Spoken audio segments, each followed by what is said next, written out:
Hey everyone, this podcast is part of Story Mode, the podcast network of Gamefully Unemployed. You can support us and gain access to other great exclusive podcasts at patreon.com/gamefullyunemployed. That's patreon.com/GAMEFULLY unemployed, which is spelled like it sounds.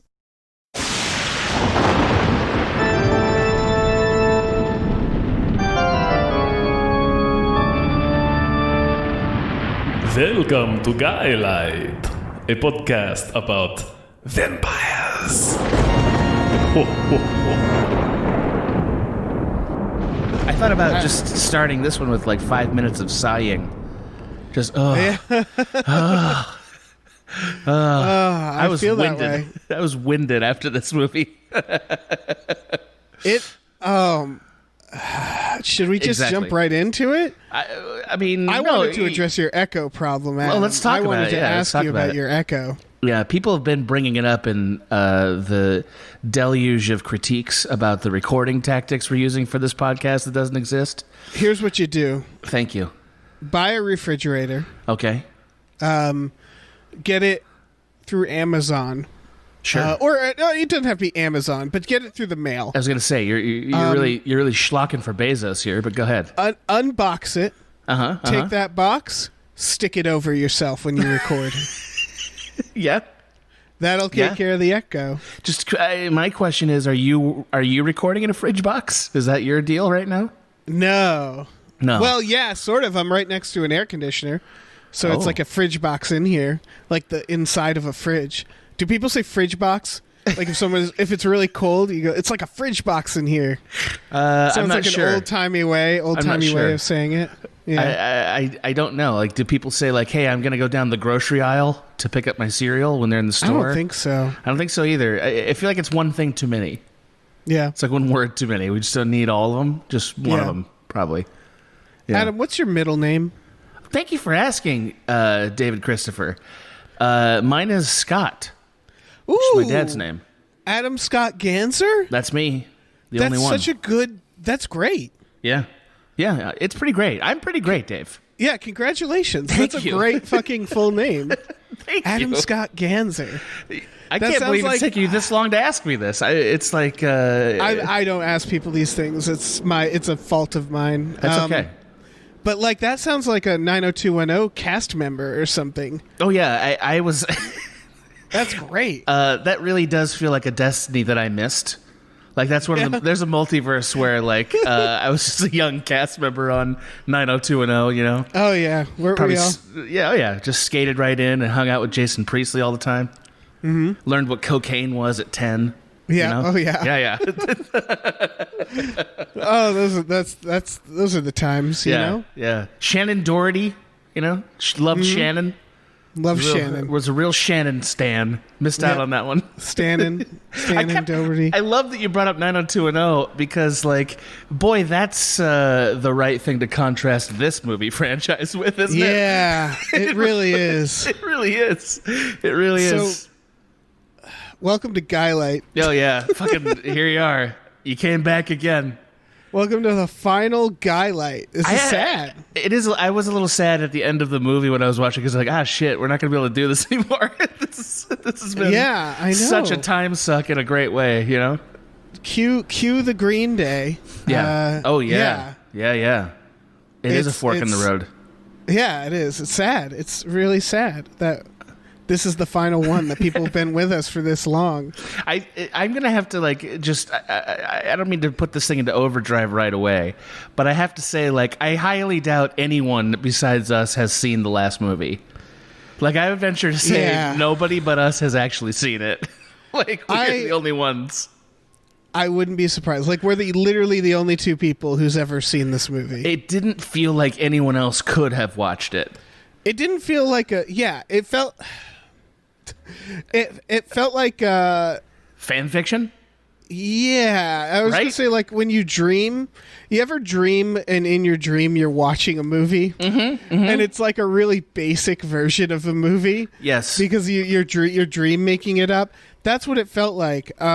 We watched Breaking Dawn Part 2, by the way. Did we mention that? Yeah, the final installment. I'm going to, by the way, argue what you just said is exactly what Michael Sheen is doing at the end of this movie. Yeah. He's just dream watching a movie. Like, yeah. Well, that's literally what he's doing at one point. No, but like even within the dream, he's just having such a great time watching all these fucking vampires fighting each other. He's really enjoying himself. So I have a question about the movie. Thank you. Go for it. Did anything happen? Did it happen? Happen? No. Did anything happen? No. No, it didn't. Okay. Nothing happened in this movie. No, they also, by the way, and this is important, they cut back to the same setting at the very end of the movie that the third movie started with. So, like, the third movie started in that weird lavender lilac field or whatever. Yeah, that's the place where they go to fucking jam each other. Well, no, that isn't, because as we find out in this movie, they get a real nice warm cave. They true. get like a real luxury condo that's just for vampire fuck bed. Yeah, yeah, that's what it is. Yeah, it's a bone palace for sure. Right. While they're busy not taking care of their kid that everybody else is taking care of. What? What? It's like, I guess it takes a village to raise a vampire, but it definitely doesn't take parents, because parents are not involved. Parents are not involved. Edward fucking bailed on parenting immediately, by the way. He's handing that kid over to anybody who'll take her. Just like, sure. When Bella, when we start the film, Bella is like, her secondary thought is, oh yeah, what about that kid I had? I wrote down, by the way, this is my first observation, was like, for 5 very sweet minutes in this movie, I forgot they named that kid Renise May. Yeah. I was like, Renise May. Oh, right. Fuck. Yeah, we got Renise May. What does Jacob call it? Nessie? Nessie, which for the best line of the movie. Yes, it is. Yes. Are you going to say the one? Because I wrote it down and I wrote under it, best line in cinema history. Please. You nicknamed my daughter after the Loch Ness Monster? Was that a joke? No. No. Are you sure? Are you sure that wasn't a joke? I'm not sure if any of this is a joke, man. There could be somebody very funny behind this franchise. Somebody very funny could be behind this. This movie felt like a practical joke, because remember how really did. We keep predicting what's going to happen in the next movie, and I very cynically kept saying, like, well, nothing. Like, I always think something's going to happen, and then nothing happens. And nothing happens. I can't stress it enough. Nothing happens in this movie. It's a bunch of vampires. Yeah, a bunch of vampires get together. They go to fight, and then they go, on second thought, nah. And then that's the movie. The fight. Okay, I don't want to. Man, I want to talk about that fight for the 3 hours we're obligated to do here. But like, I don't want to get way ahead. Can I start with 3.5 hours? 4. Yeah, maybe. sure. Yeah. So can I start with the first thing that blew my mind in this movie? Was it in the credits? Yes, it was. Thank you. It was, the credits are from a samurai film. What in the hell were the credits? They were like this like blood red and like this drumming music and shit. The credits take place like in the posters, because the posters have that look. I guess. They're so serious. It's so serious, and that made me think like, oh, shit's gonna go down. I guess. It's so serious. I guess so. It wasn't the style of the credits that was my first big shocker. It was the contents of them. Specifically, the name Rami Malek. Oh, I know. I couldn't believe that either. I was so surprised. Rami Malek showed up in the credits. I was like, fuck. Yeah. Also, skipping all the way to the end. Sure. The ending credits. Sure. Yeah. Bryce Dallas Howard.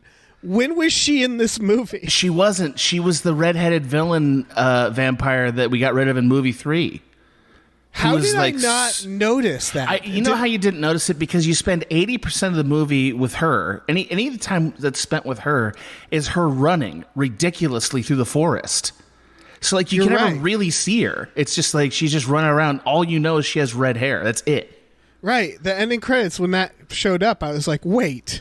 Yeah. This whole time? Yeah. I think someone might have told me this at some point, but I blocked it out. How can you possibly retain information about Twilight until you're watching it? Yeah. Like your body rejects it. You know what I mean? Like it's just, you just can't take it in. It's like castor oil or some shit. You got to really shove that down your gullet before you'll take it in. Oh, for sure. Yeah. like a suppository, like like an idea suppository. That's really what it is. Oh, it really is. Yeah, it's like a cone-shaped idea suppository. Like not a good shape, like an uncomfortable shape. Why are there spikes on the end of this? Yeah. I agree. That's really what it is. And then you take it up there, and then sticks in there, I guess. These credits were very serious. I couldn't understand. It was like we were soaring over the water, and like I kid you not, man. If they'd cut to footage of vampires training, it'd be like, oh, this is like the Vampire Samurai movie. Fair enough. Well, we do get to vampires training, but not right away. No, it was also like 7. It reminded me a lot of 7 because there's all that text and stuff, you know. Yeah. Well, they do. They do the flying over the Pacific Northwest in all the credits, but this was like not just this way. Darker looking. Yeah. Also, this is the only movie where they don't have an opening narration. Wow, you're right. Which was another weird. It's like, so we're cutting that off, and like I'd like to go back to the first ever quote from Twilight, which is something. Sure. It was something to the effect of like, I'd like to think that if I loved, like giving my life for somebody, like that would be love, and I would do that kind of thing. Yeah. Right. That was the beginning of this story. I just want to have that. I want us to remember that because like we're gonna have to talk about it at the end, I think. Yeah, I think so. Yeah. I mean, generally, the fact that this movie has no message or like.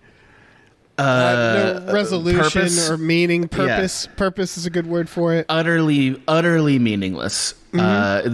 This franchise is utterly meaningless. Which I hesitate to say about any film. Well, if I was like really invested in this series, if I had been like with it when it came out, like seeing it every year, I would feel so duped by this ending. Yeah, totally.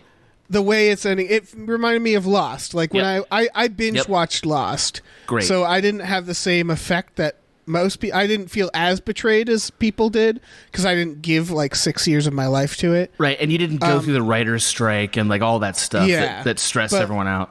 Yeah, I remember when Lost ended, I was just sat there and I was like, I want my time back. Yep, that's right. Can I give me my time back? You stole my time. And I didn't feel that way for this because we're doing a podcast. Right, it's fun. Right, exactly. But if I was truly invested in this, I would be pissed at this ending. I would be pissed at the movie franchise after the third movie. I feel like the third movie is sort of like everything that they wanted to do with the story. And then the fourth movie is a real pivot into a whole different issue that is not planted or built up to at all. It's like the movie takes a right turn and becomes about different issues. Right. And then like once those issues are resolved, it's like, and that was an episode from the marriage of Bella and Edward. Yeah. Which is going to last for eternity now. You know what I mean? Like that's what it felt like, a weird episode in their adventures together or something. Yeah. You know? Yeah, I don't even feel the like Team Jacob, Team Edward vibe anymore. No, it's been gone since the third movie. Like I'm sure we talked about it at the last time because there were some plot developments. This time they totally abandoned it altogether. Oh yeah. Which tells me, I honestly, and I say this without being, I'm not trying to be a troll, but like it tells me that most people stopped watching the franchise after the third movie. Yeah, because like if you watched the last two movies, you wouldn't feel like you wouldn't care as much about this. I think if you got to the third movie, you're going to take it all the way home. You'd think that, man, but I'm telling you right now, I feel like all of America got drunk and started hooking up with this franchise, and then they had that moment where they looked down, they're like, I don't want to wake up like this. I don't want to wake up dealing with this. Maybe a lot of America saw the first one, saw it was terrible, and then moved on with their lives. Yeah, and I think the people who hung on were like fans. I have to say, I actually don't think the first movie's that terrible. I don't think so either, but people were laughing at it. As they should be. 100% they should be. But once you accept this is how this world works, the first movie is one of the better ones, I would argue. I'd say it's the best one. I think the third one has some moments, right? Didn't we say the third one was good? Was the Eclipse? What happens in the third one? That's the one. Which one is that? So the first one is, this is the story of Edward, and I ride on his back, and he whole new worlds me, and that's it, Yeah. and vampire baseball. Second one is, this is Team Werewolf, and Edward disappears for a year, and he turns out he's in Rio, and Jacob has to take his shirt off all the time, because that's part of his contract. Yeah. And the third one is where Edward and Jacob are like arguing, and the werewolves and the vampires get into basically a fight, and then like they resolve it, and a new stasis is reached, which is why the franchise felt like it was over. And that's the where, one with the best director, with the Black Mirror correct. director. Which, Yeah. by the way, is also where we come back to at the end of this movie. At the end of this movie, we go back to the third movie. Right. And I have a theory on that. So the point being, like, it's over after that, right? Like, that's the movie was basically which guy will she pick, and then she picked the one she wanted, and then the rest of this is like now they navigate how to do marriage with all this weird repression.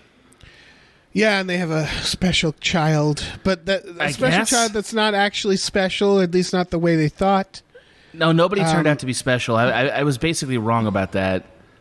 Unless, yeah, you're right. Like, Bella was still technically special because she had vampire powers. She had a unique power. Before she became a vampire. Right. She was like a Titan from Destiny. That was her superpower. Yeah. Okay. Fine. I don't know. I was just pissed off. Like, this movie pissed me off. I can't. Yeah, this movie's a fucking joke. Yeah. It opens with, so Bella is now a vampire. It opens with showing her super zoom powers. And yeah. I liked the filmmaking for the Dexter shit at least for a little while. I was like, oh, this is all right. Then she hugged too good. Right. Then it becomes like, oh, now, well, and like Edward is so immediately turned on by her, by the way. Like, Edward's like, oh, yeah. I didn't want to say this, but your human form was a piece of shit. We all knew it. We all hated you that way. We've been waiting for this. I loved you spiritually, but I just, I tolerated your physicality, and now the whole package is here, and I'm going to have a forever boner. I hope you can deal with that. So, in the context, Bella has just had a C-section. She just had a baby. Well, she wakes up in her vampire gown that they put on her in the last film. Yeah, the blue fucking dress, which is more powerful than the Flash's outfit, because apparently you can run for years in that dress and it never tears. Yes. I found that startling. I couldn't understand it. Yeah. So anyway. she's like, Edward, let's fuck, like more or less. Right. She's just like so horny to be a vampire. Yeah. And then she's like loving him. And then she goes, oh, yeah, what about the baby? The baby that at this point she hasn't met. Right. Doesn't care. Doesn't care. She just had a C-section. She doesn't even seem to know if the baby's alive. And then she asks about the baby. I'm going to go ahead and argue that that is the movie's stance on the baby, too. Yes. Yeah, just FYI. The baby matters very little. The baby's not even actually a person most of the movie. The baby is a CGI, like, Dr. Moreau character. Why did they do that? I don't know, Why did they do Dave? that when it got older? When it got older, I still... Like, I get with a CGI baby, it's like, okay, maybe they didn't want a baby. I guess.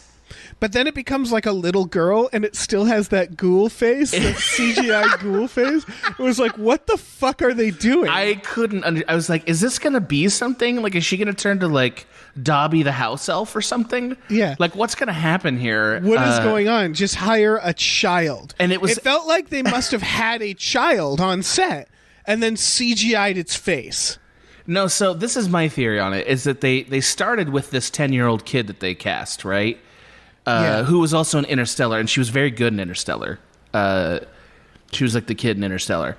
So this movie has good actors, as do all the Twilights. Some of them, yeah. Some of them quite good. Not all of them, but not all. What I mean is the presence of the actor does not say anything about their ability. No. It has fucking from The Wire. Yes, Bunk.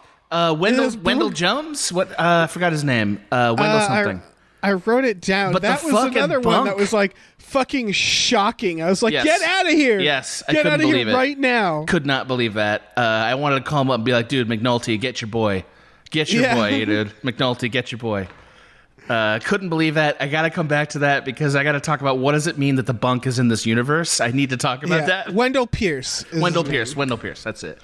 Okay, so we're talking about the baby. We're talking about the fucking baby. It's like, I don't want to skip right to it, but I do need to say, this is my theory. My theory is they cast this kid, right? And they're like, okay, well, we're not going to get kids that match enough going back in time. So we're just going to CG a version of this kid's face on like either a CGI model or an actual human.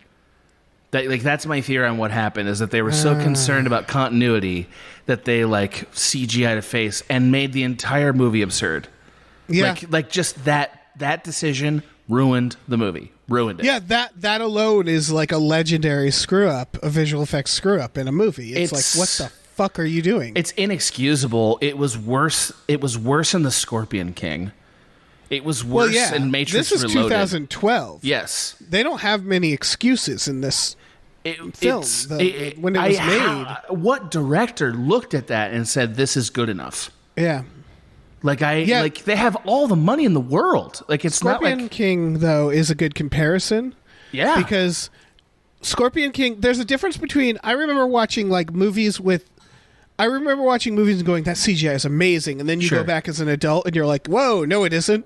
The Scorpion King, when it came out, I remember The Rock coming out and the audience bursting into laughter. Yeah, it was bad. It was definitely bad. It was bad for then.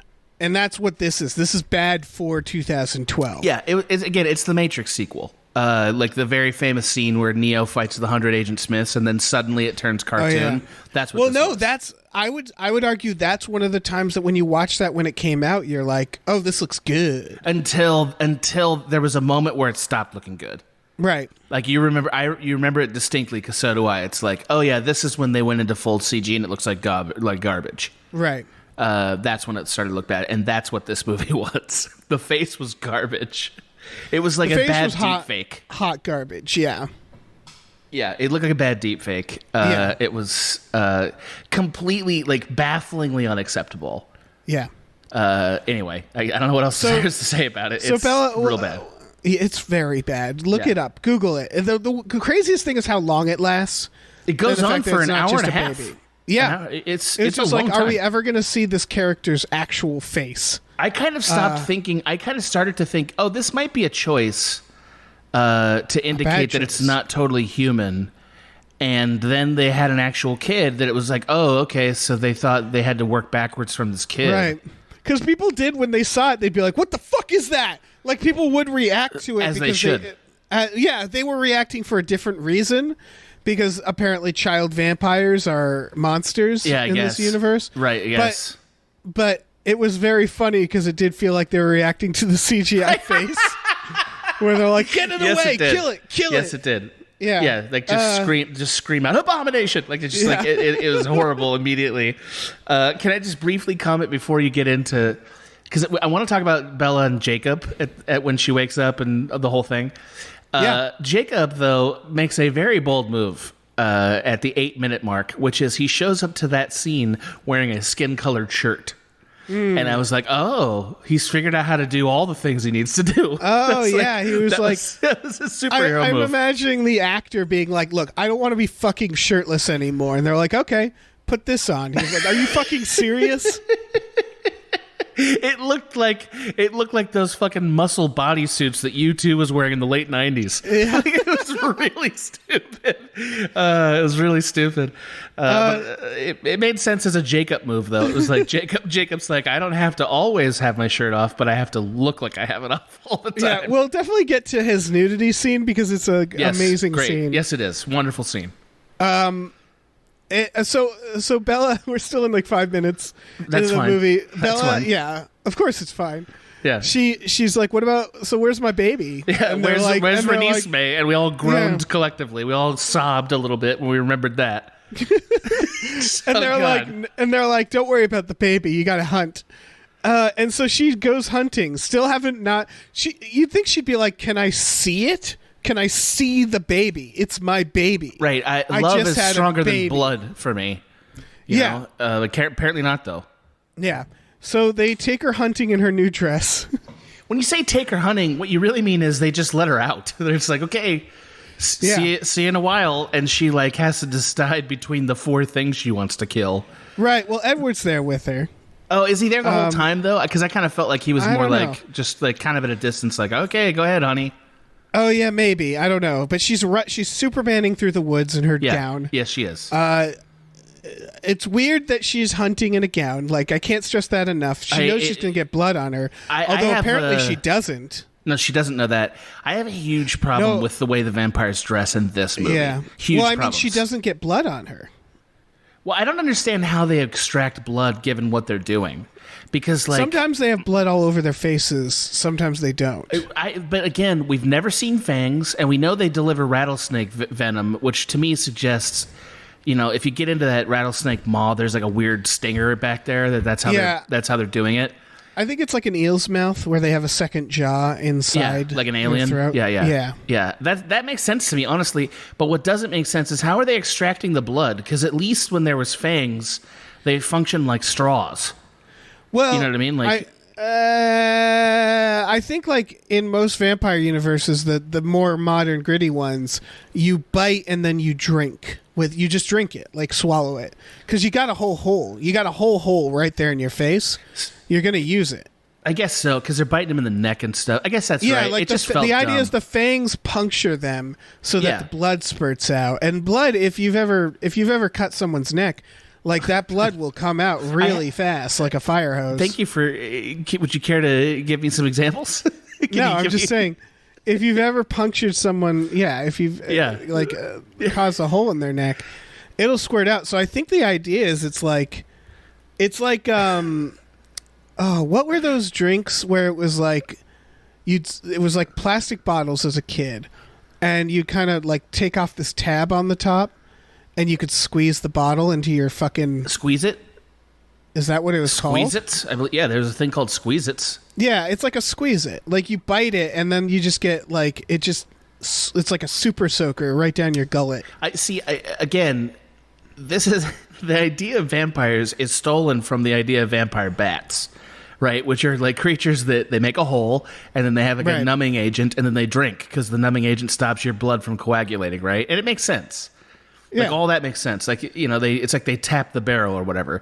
In this movie, it's like you basically have to tear their throat open. Like, which I guess explains why nobody is ever a blood bag. Why there's never any blood bags. Like because I guess you can't really do it in this artful, seductive vampire way that we've seen in other movies. Yeah, unless you like literally have a blood bag tied to them. And you extract their blood and like sip it through a straw. I mean, which they're not above doing because they're able to disseminate venom that way. Yeah, she sips blood through a straw in the movie before this. But this movie brought up the most anatomy questions out of all the movies, by the way. For the thing that we're gonna talk about next, brought up so many biological questions that I couldn't understand. But we never did solve how the vampires are drinking in a way that I understand. Yeah. It's like, okay, so they're just tearing a hole in them, and I guess, so you have to kill somebody to drink blood. Okay, got it. I don't think you have to. Yeah, I think it's preferred. I don't know. Yeah. It seems like that's just sort of that's just the drill. Yeah. That's what you have to do.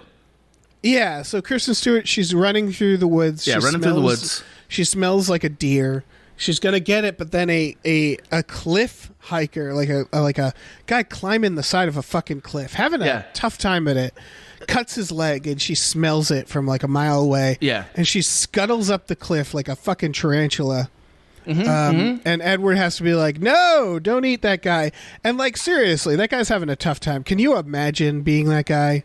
And being like, I'm almost halfway up, and then fucking vampire scuttles up. Yeah, it's like those fucking cave goblins from The Descent.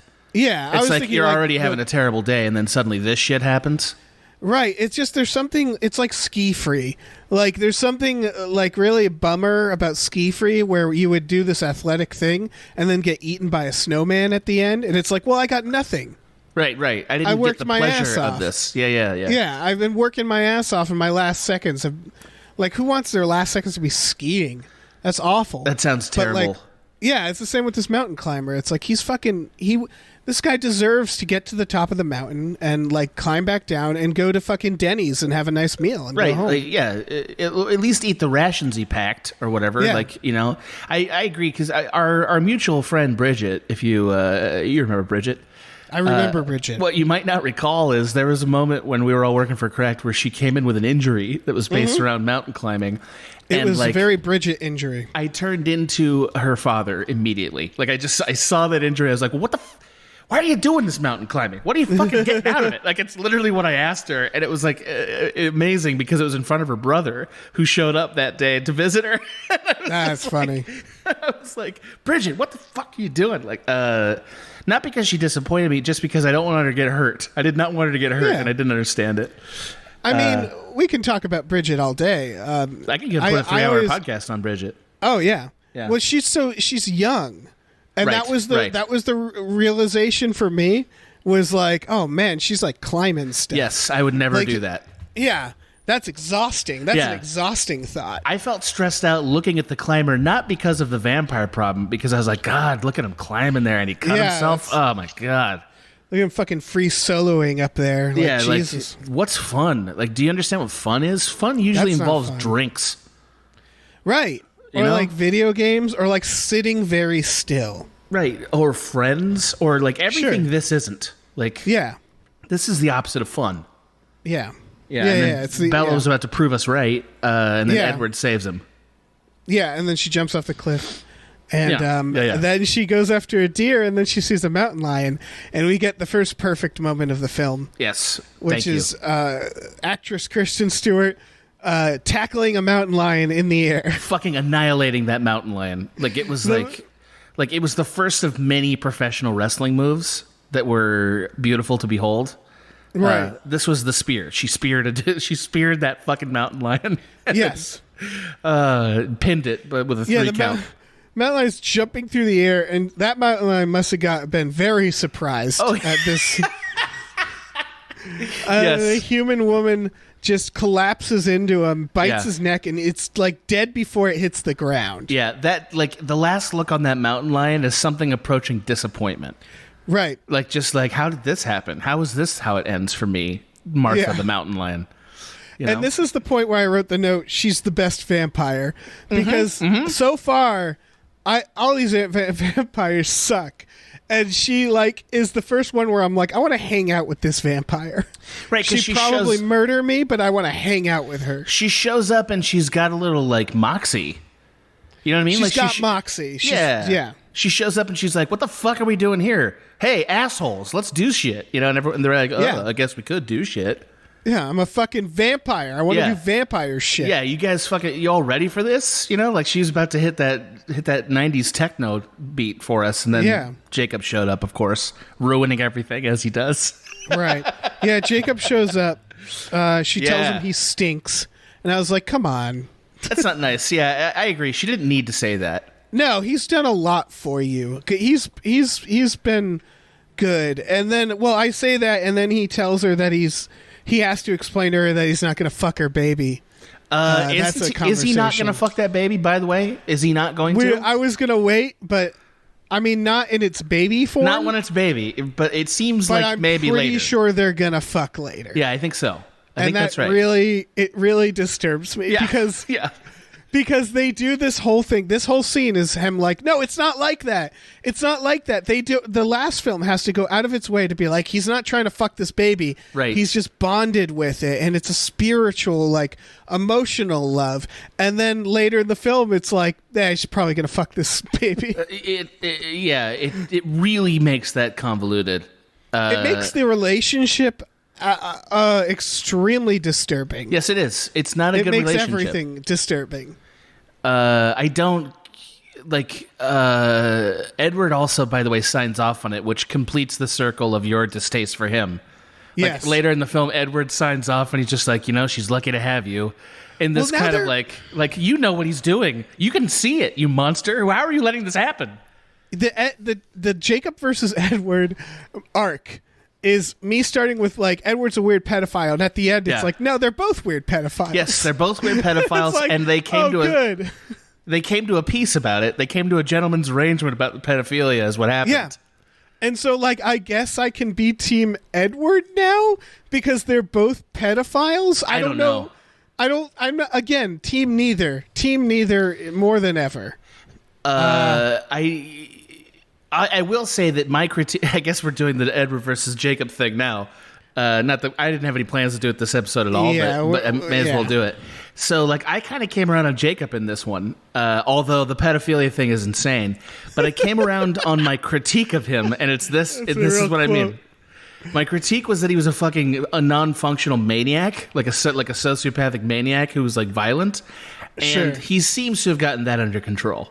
Yeah, he's not a wolf. He's not a wolf maniac. The wolves have they seem to have their shit together. Yeah, well, they've stopped being main characters, is what happened. But he does seem to have more control over himself, which lends itself to your concerns being more my concerns, my previous ones being less valid. But now he's a pedophile, so I don't know what to say. I can't believe this series. I know.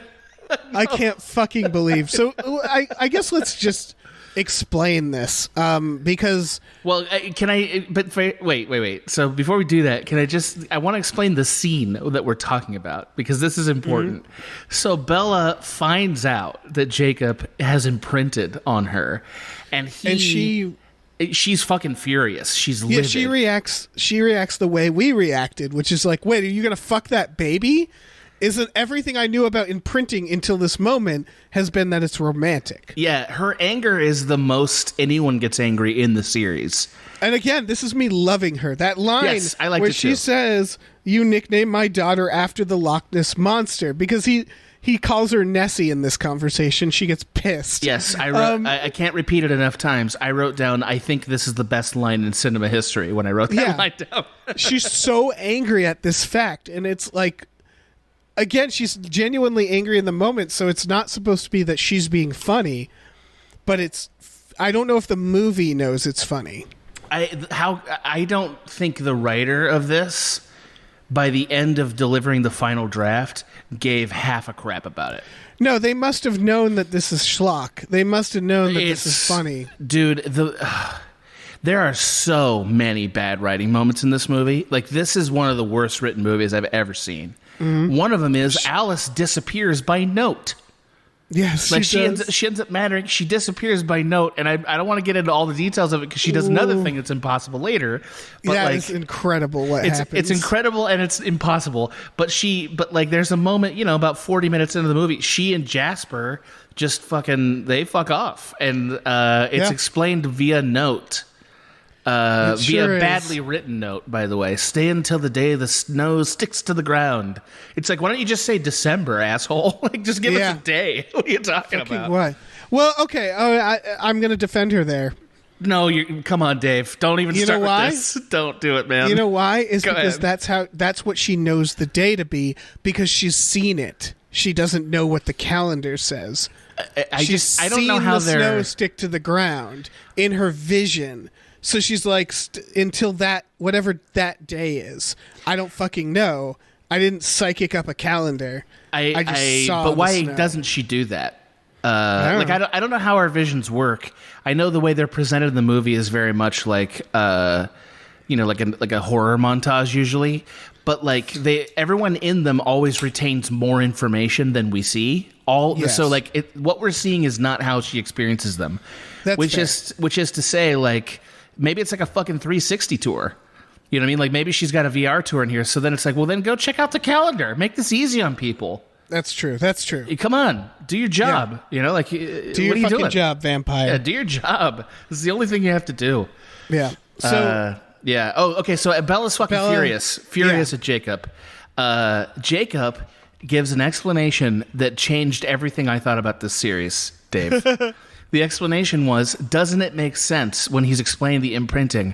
Everything in you that loved me is now out of you. Meaning, the reason that she cared about Jacob before is because Renesmee was an egg in her body. That is what is implied in this franchise. So, like, it's a very pro-life thing where it's like, yes. in the first movie, her ovaries were into Jacob. Yes, they were. Yeah, one of the eggs, the one that was an important egg, was like, listen, that werewolf boy's got something for you. I would argue that's just a common feeling for that, like women might have for Taylor Lautner, where it's just like, yeah, my ovaries are calling out looking at this guy, right? It's just like, that's just like she just wants him to have. But see, it wasn't her ovaries. Have a little baby with him. But no, it wasn't. It was that. A specific egg in her ovaries. One egg. This one egg really had it for fucking for Jacob. And then once that egg was out of her body, and we know it's one because once the baby is born, all the loving feeling is gone. Right. Like, it's like the song from Top Gun. She has lost that loving fucking feeling. It is gone. Well, so the idea is that because we have to figure out the difference between, she loves him as a friend, I think, throughout the movie and afterwards. Yes. But her, like, romantic love, her, like, soulmate feeling was an egg in her. Yes, that had sexual feelings for him is what we have to. You could argue that when she gets knocked up, then that egg, when mixed with Edward's sperm, starts to absorb the feeling of her love and just like compartmentalizes it into the fetus. But I mean, sure. I guess you could do literal you could do intellectual mitosis with this. Absolutely, Dave. But the problem is he describes it in this sort of Destiny way, right? Like he says, he sure does. Yeah, he says like this was the reason for all of this, which again, it only means one of two things: either there is a divine being orchestrating this, which seems very difficult to believe, or it's a specific egg. A specific egg had lust for Jacob. Yeah, it's like, like I said, like maybe the egg absorbed the lust. And it's also Jacob. I don't know how that's an option because like, that doesn't make sense. From Jacob's perspective, it's even more fucked up because he's like, "You see, Bella, it's not you I wanted to bone. It was your future kid this whole time. I wanted to bone your future kid so bad that I thought it was you I wanted to bone. Yeah, you were like wafting this temporal like sex pheromone." That I was picking up on, that it was like, this is my jam, but it was actually your kid. That's how strong it was. Right. Try using that. I was getting a boner through time. Yeah. For your future kid. Yeah, that makes it way better, Jacob. Yeah. Makes the whole situation way better. Try using that one in court. Listen, Your Honor. The thing is, some of the sperm in my testicles are in love with her children. And they're very powerful, and I'm a reasonable guy, but the sperm they're argumentative and they're opinionated, and until they consummate their relationship, I can't get rid of it. Mm-hmm. So like, what you need is to let me come on that egg, and then I'll be a great guy. After that, I'll be a really great guy. Wait, no, but he doesn't want to have sex with the egg. He needs Edward to have sex with the egg, so it'll make a baby that he falls in love with. You keep injecting Edward into this, which, by the way, I appreciate that. Edward literally injects himself into this. I appreciate what you're doing because I do think that Edward is part of the appeal here for Jacob. I'm with you on that. It ends up being like just a weird foursome. Yeah, it does. Yeah, of like weird a generational foursome. Yeah, it's fucked up. Yeah, it's weird. It's really fucked up. It's incestual. It's pedophilia. It's fucking weird. It's very poorly thought through. Like that line ruins everything about this series, like on an intellectual level. Although it was already pretty bad. It was already pretty ruined. But like it really ruins it because it's explaining the problems in a biological way. Yeah. Like that is what it's doing, right? It's like, the reason this is why we were connected because like your egg had feelings for me. We got to keep breaking this down because I don't remember the exact line, and some people might think we don't have much more evidence past this. This was the reason for all of this, he says, as an explanation for when how his daughter, and her daughter was born, and her daughter imprinted on him. It's not just that. Yeah. And she imprinted on him. He didn't imprint on her. And he says to Bella, and this is the important thing. He says to Bella, "Can you feel how you've lost, like you don't have that affection for me anymore?" I don't know exactly the line, but he says that. This is why. It was your baby that loved me, basically. But then the final piece of this is that at this moment I was like, okay, it's still like he's still being like, it's not like that. It's not like that. You know, but it is. She's mad at him. Well, that's what I'm getting to, is that they want us to think it's like a protector relationship. It's like our souls are connected. Then they have Alice's vision near the end, where Alice looks at Jacob and Bella and the kid, and Edward, and has this vision of them all on a beach. And it's an adult, whatever her name is. Bella's kid and Edward's kid is now an adult. And Bella and Edward are like chummy, like a couple. And then so is Jacob and the kid. Yeah, and they share a physical intimate, like she's leaning her head on his shoulder, and there's like kind of an arm around the shoulder thing. They look like a couple. They look like they're a romantic couple. So either that's vision. A huge director mistake. It could be a huge directing mistake where it's like, oh, this is supposed to feel like friendship, but because I have a couple with another couple, I make this weird connection. Right, but they definitely did it. If that's true, if it's a mistake, then that's a big mistake. Big mistake. Because the moment you see that shot, all it shows, like from everything you know about visuals and like human relationships and stuff, like if someone held up a card with that picture on it, you would say, "Oh, that's a double date."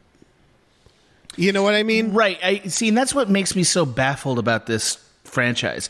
Is like I don't understand how smart people who are being paid money, who care at all, could let that go.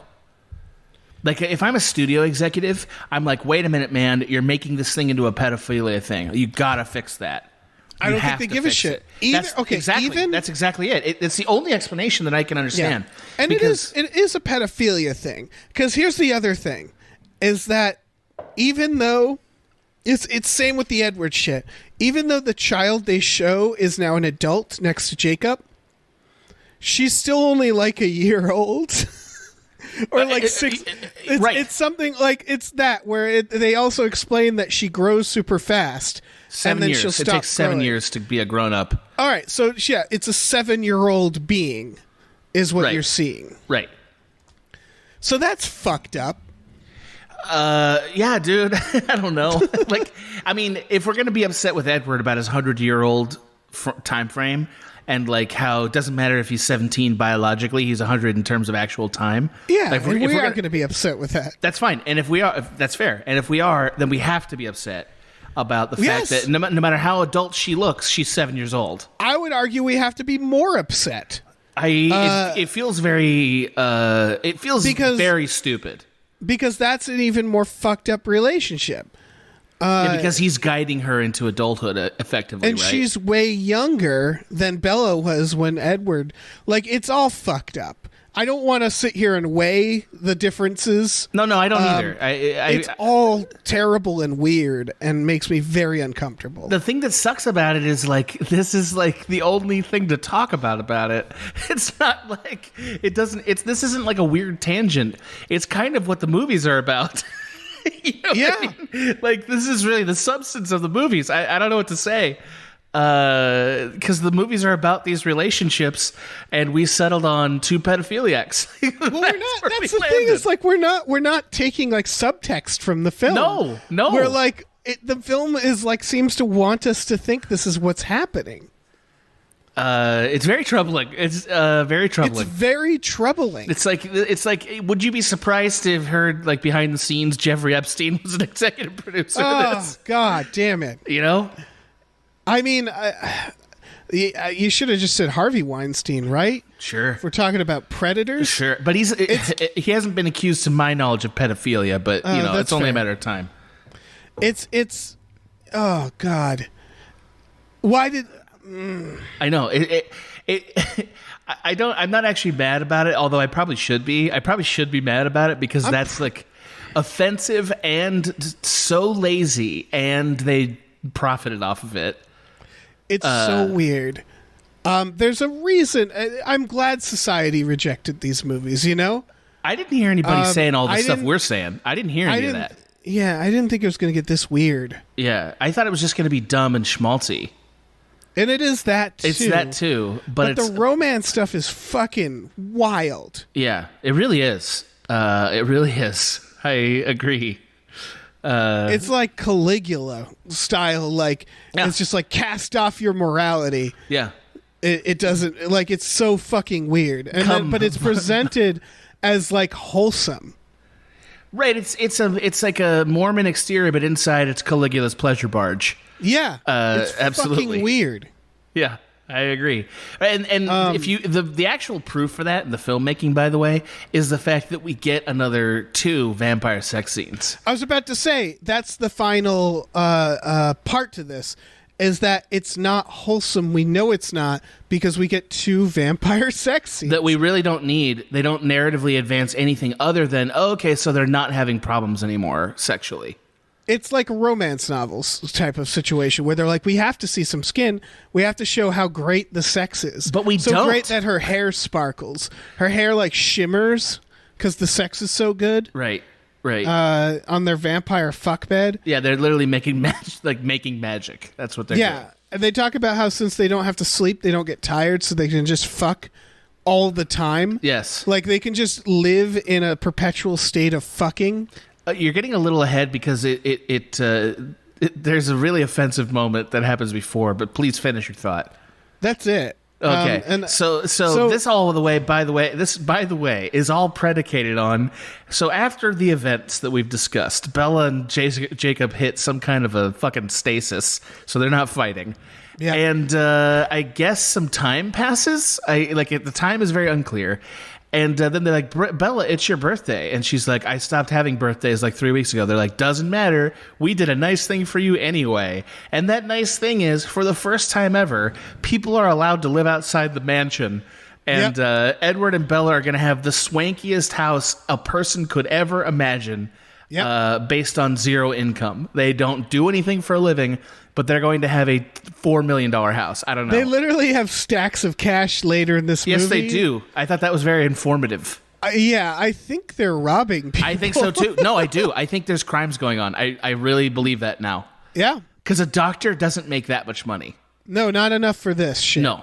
A doctor doesn't make this kind of money, so we're talking about like some kind of a big-time grift. Yeah. Yeah, it has to be. Like, well, we are. We're talking about Twilight. It's a big time grift. But yes, they have to be robbing people. The mother has to be up to something. I don't know. There's no way. This is not possible on 5 doctors' fortunes. Yep. Also, the scene where they're talking about it's her birthday and stuff, Jacob's just sleeping on their couch like a bum. It's like the middle of the day. No one else is asleep. And Jacob is just like, he's just now like the weird uncle who's there. He is. Like, he doesn't leave the vampire house anymore. His dad doesn't have anything to say. No. Yeah, his fucking dad disappears from this movie altogether, which is that's another mysterious thing that's going on. Yeah, there's some dad stuff in this. Yeah, right. It's like, what happened to his dad? Did his dad get murdered? What happened? Anyway, I guess we'll get to that. At this point, after the vampire fuck scene, I wrote the note, is Bella and Edward ever planning on raising this child? No, because the answer is no. Yeah, they walk into the house again, and it's always someone else holding the baby. Yes. And then they have a nice little discussion about how they're going to fake Bella's death. It's pretty clear to me that the baby represents like one last relationship trial that they overcome. Easily. Like, I mean, not that easily. Like, it's the most difficult thing they've had to do in terms of inconveniencing other people. But like, right, that's all it is. They don't show them. I would have accepted a whole movie of just how raising a vampire baby. I would have too. A little bottle filled with blood, getting up at 3 a.m. because it's crying. Yeah, but they reject anything that, like, all the new parent cliches. They don't have any of that. They look great. They're having lots of sex. They have lots of money.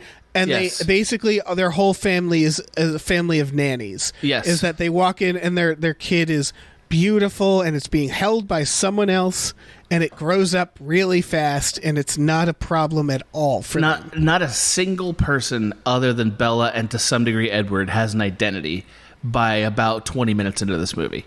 Yeah. They are all there to service Bella, like they're fucking Mr. Meeseeks, all of them. Yeah. Like that's what this is. By the way, if they were so intent on doing like showing skin and stuff, they could have very easily shown like any raising of the child, like breastfeeding, anything to solve both problems. They did not do that. Instead, they didn't. Again, they don't raise the kid. Yeah, it's but really they do confusing. They do try to plan Bella's death. So this is the darkest, as far as I'm concerned, the darkest part of this film. And we've talked about it in previous episodes, which is the fact that Bella has been casually planning to cut off her entire life from her father. Right. When she became a vampire. She was going to fake her death and become a vampire. And her father's point of view, her father, who's a cop, would have... It's so fucked up because Edward has always been weird and standoffish.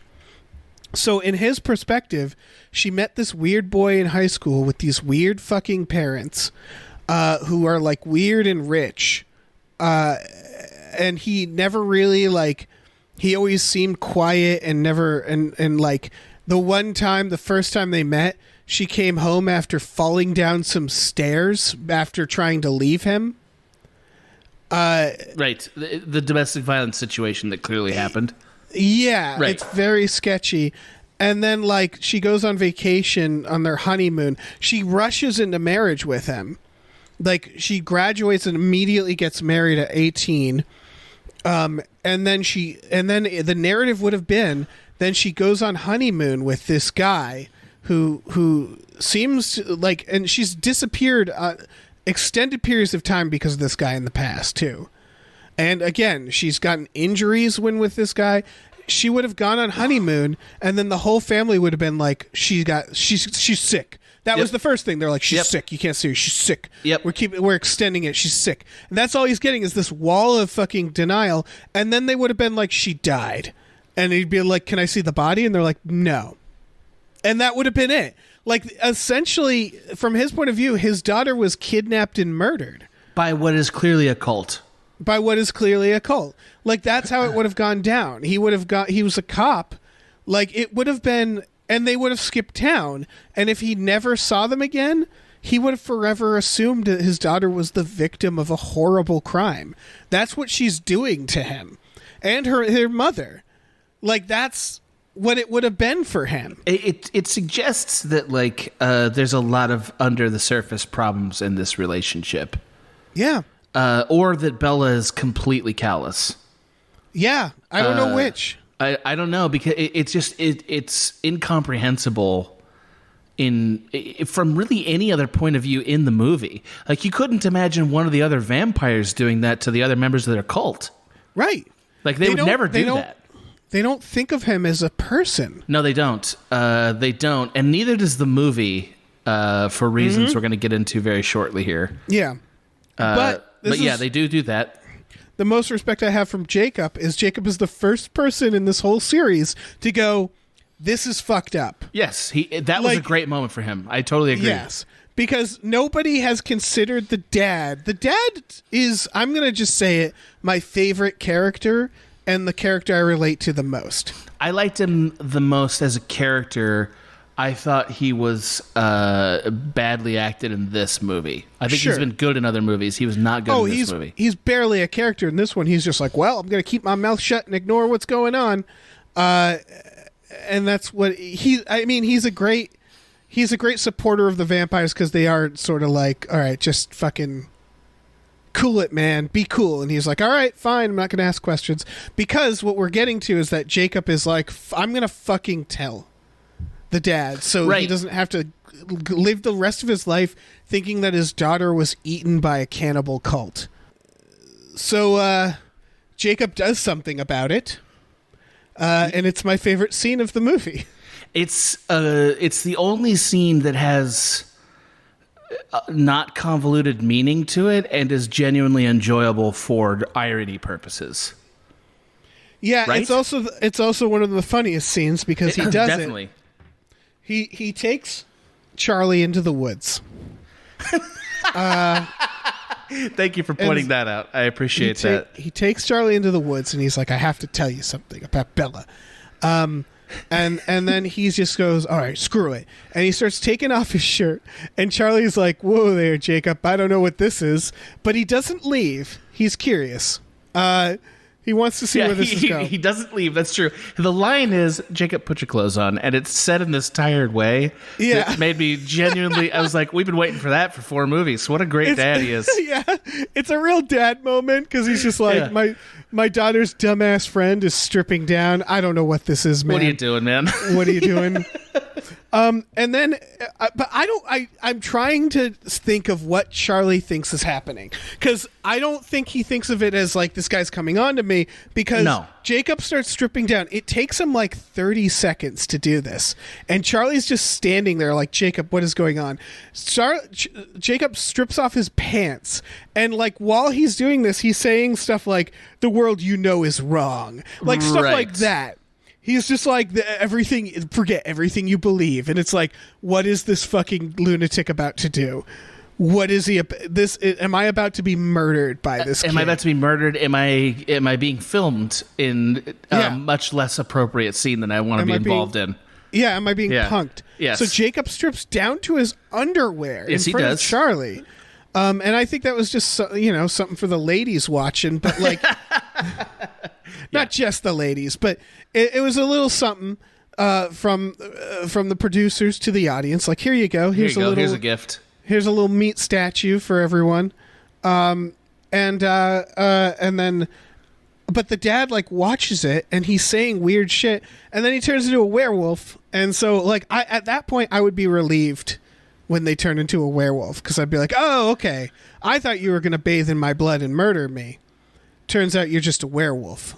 I guess so. Although what he says later makes me laugh because he's like, then he turned into a dog, a big dog, which I was like, yeah. He doesn't. Yeah, it's a nightmare. The dad's going through a nightmare, and then all he says is like, Bella's changed.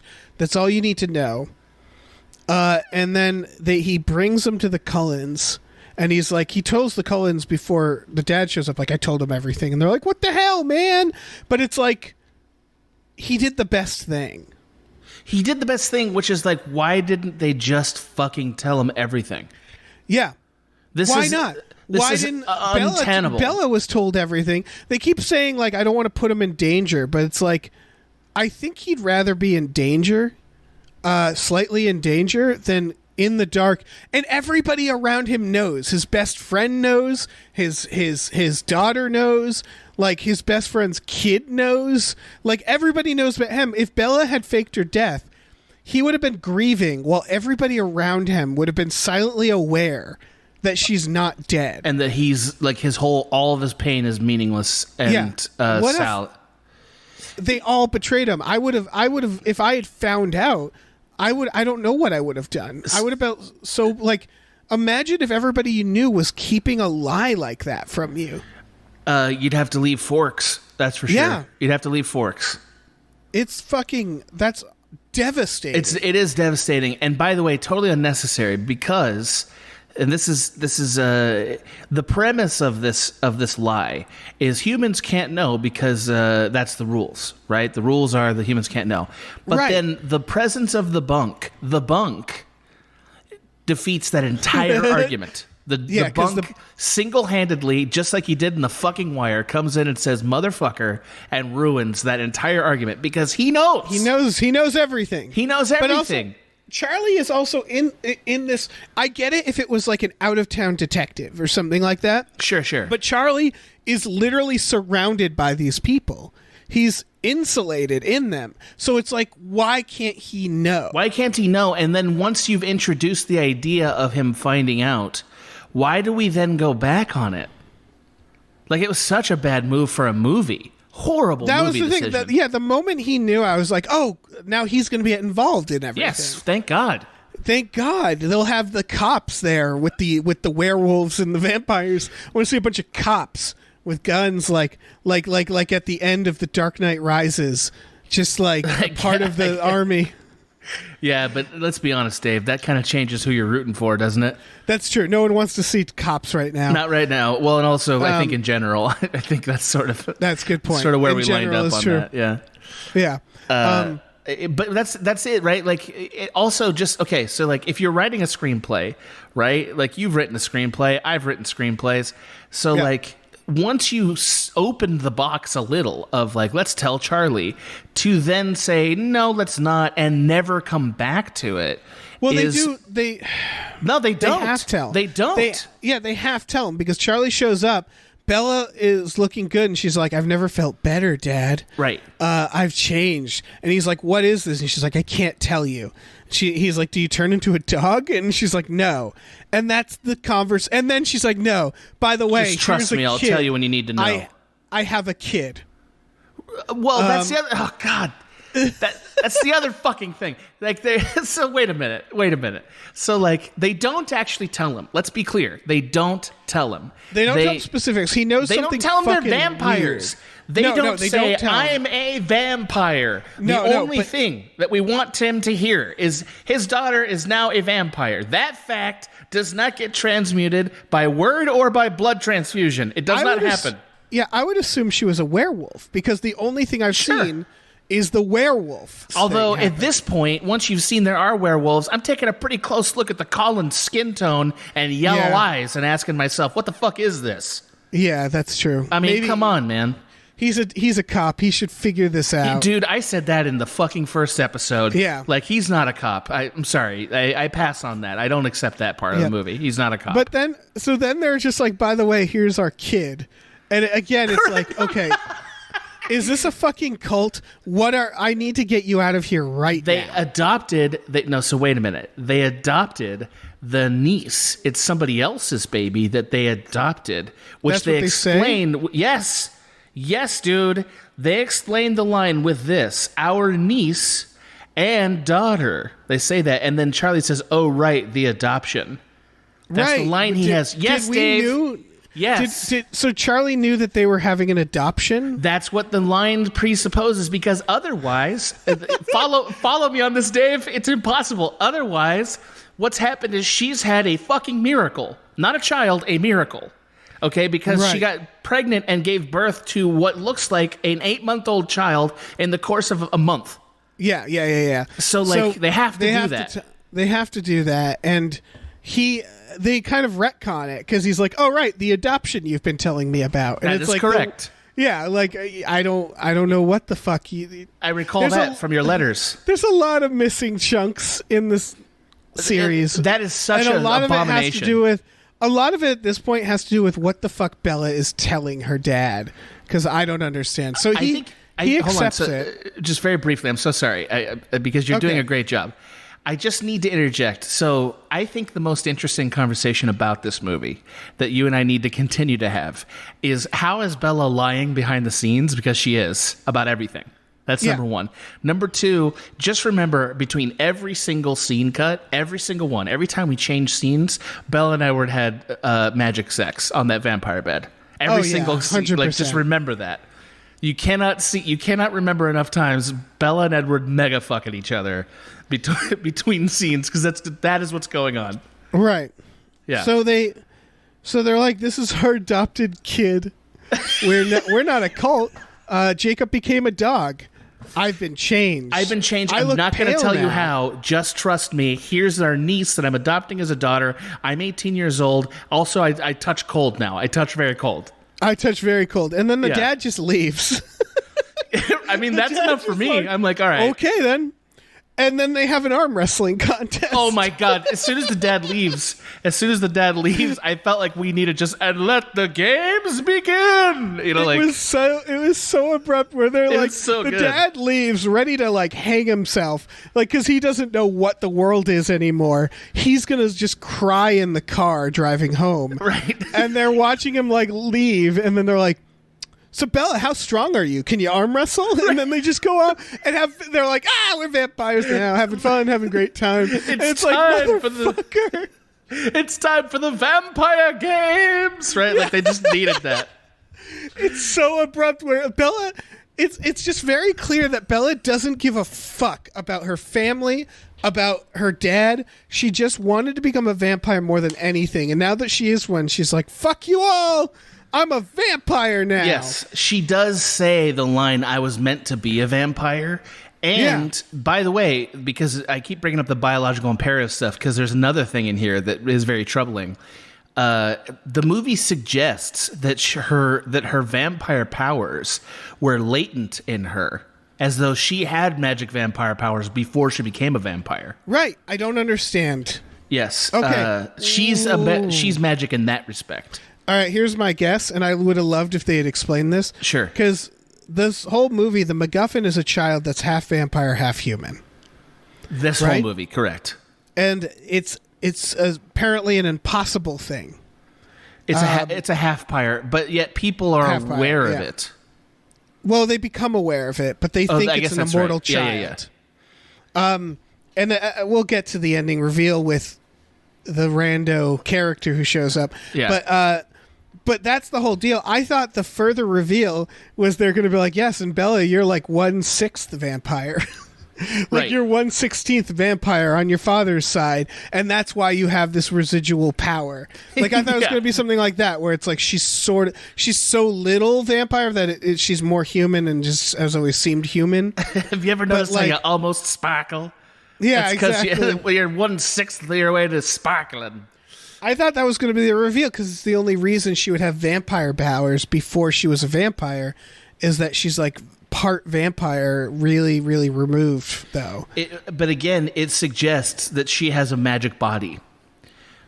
She has a magic body. So, like, I feel like it's fair to say I was wrong that she was a special girl in some sense. Like, she doesn't turn out to be something more than a vampire, but she is magic for vampires. She is magic compared to other vampires because her body already had magic powers in it, and her egg is able to will people to love it. Yes. There's a lot magic going child on there. Yeah. Yeah. So there's that. By the way, before we get too far down the vampire games, Charlie makes the connection that this is actually his daughter. Or like her daughter. Like he says, she has your eyes, and he clearly sees like this is your kid, and right? They make a point of that with that CGI monstrosity. Yes. And so he sees it, which means he sees that my daughter had a kid. She's lying to me about it. This kid is impossible mathematically, and he goes and leaves and kind of checks out after that. I think that's what it is. I think he's just like he leaves and he's like, I have no daughter. What else can he think? It's got to be. I think he calluses over emotionally because later, here's what Charlie turns into later, and first of all, I think he's just like, oh, I have a granddaughter now. That's enough. I'll take it. Like I'll take the granddaughter. Like I'm gonna put all this other stuff on the back burner, and later when they're having Christmas, their gift to Charlie is a fishing trip that's that starts the next day. Yeah, and the idea at this point, the child has grown to about a 5-year-old. It's about a 5-year-old in terms of. So Charlie must notice that. I mean, how much time has passed? Like I found that genuinely confusing. I was like, wait, so is this years or is the child growing super fast? I turns think the child's out later growing super fast. Right, that's what it turns out to be later. Later, that's what we find out. Yeah, well, they do a little montage where they're like measuring her height and they say something about how she's growing fast. They don't say how long it is, so you don't know if it's magic or not. Right. And then, but it is, and so Charlie's just ignoring that because he's like, I have a granddaughter. I don't care if she's growing super fast. And then they're like, Charlie, we got you a gift. It's a fishing trip. You leave tomorrow. You have to go. Right. We manage stuff at your work. It's non-refundable. And Charlie's like, you're right. Okay. Like he says, sounds like you're trying to get rid of me, and it's working.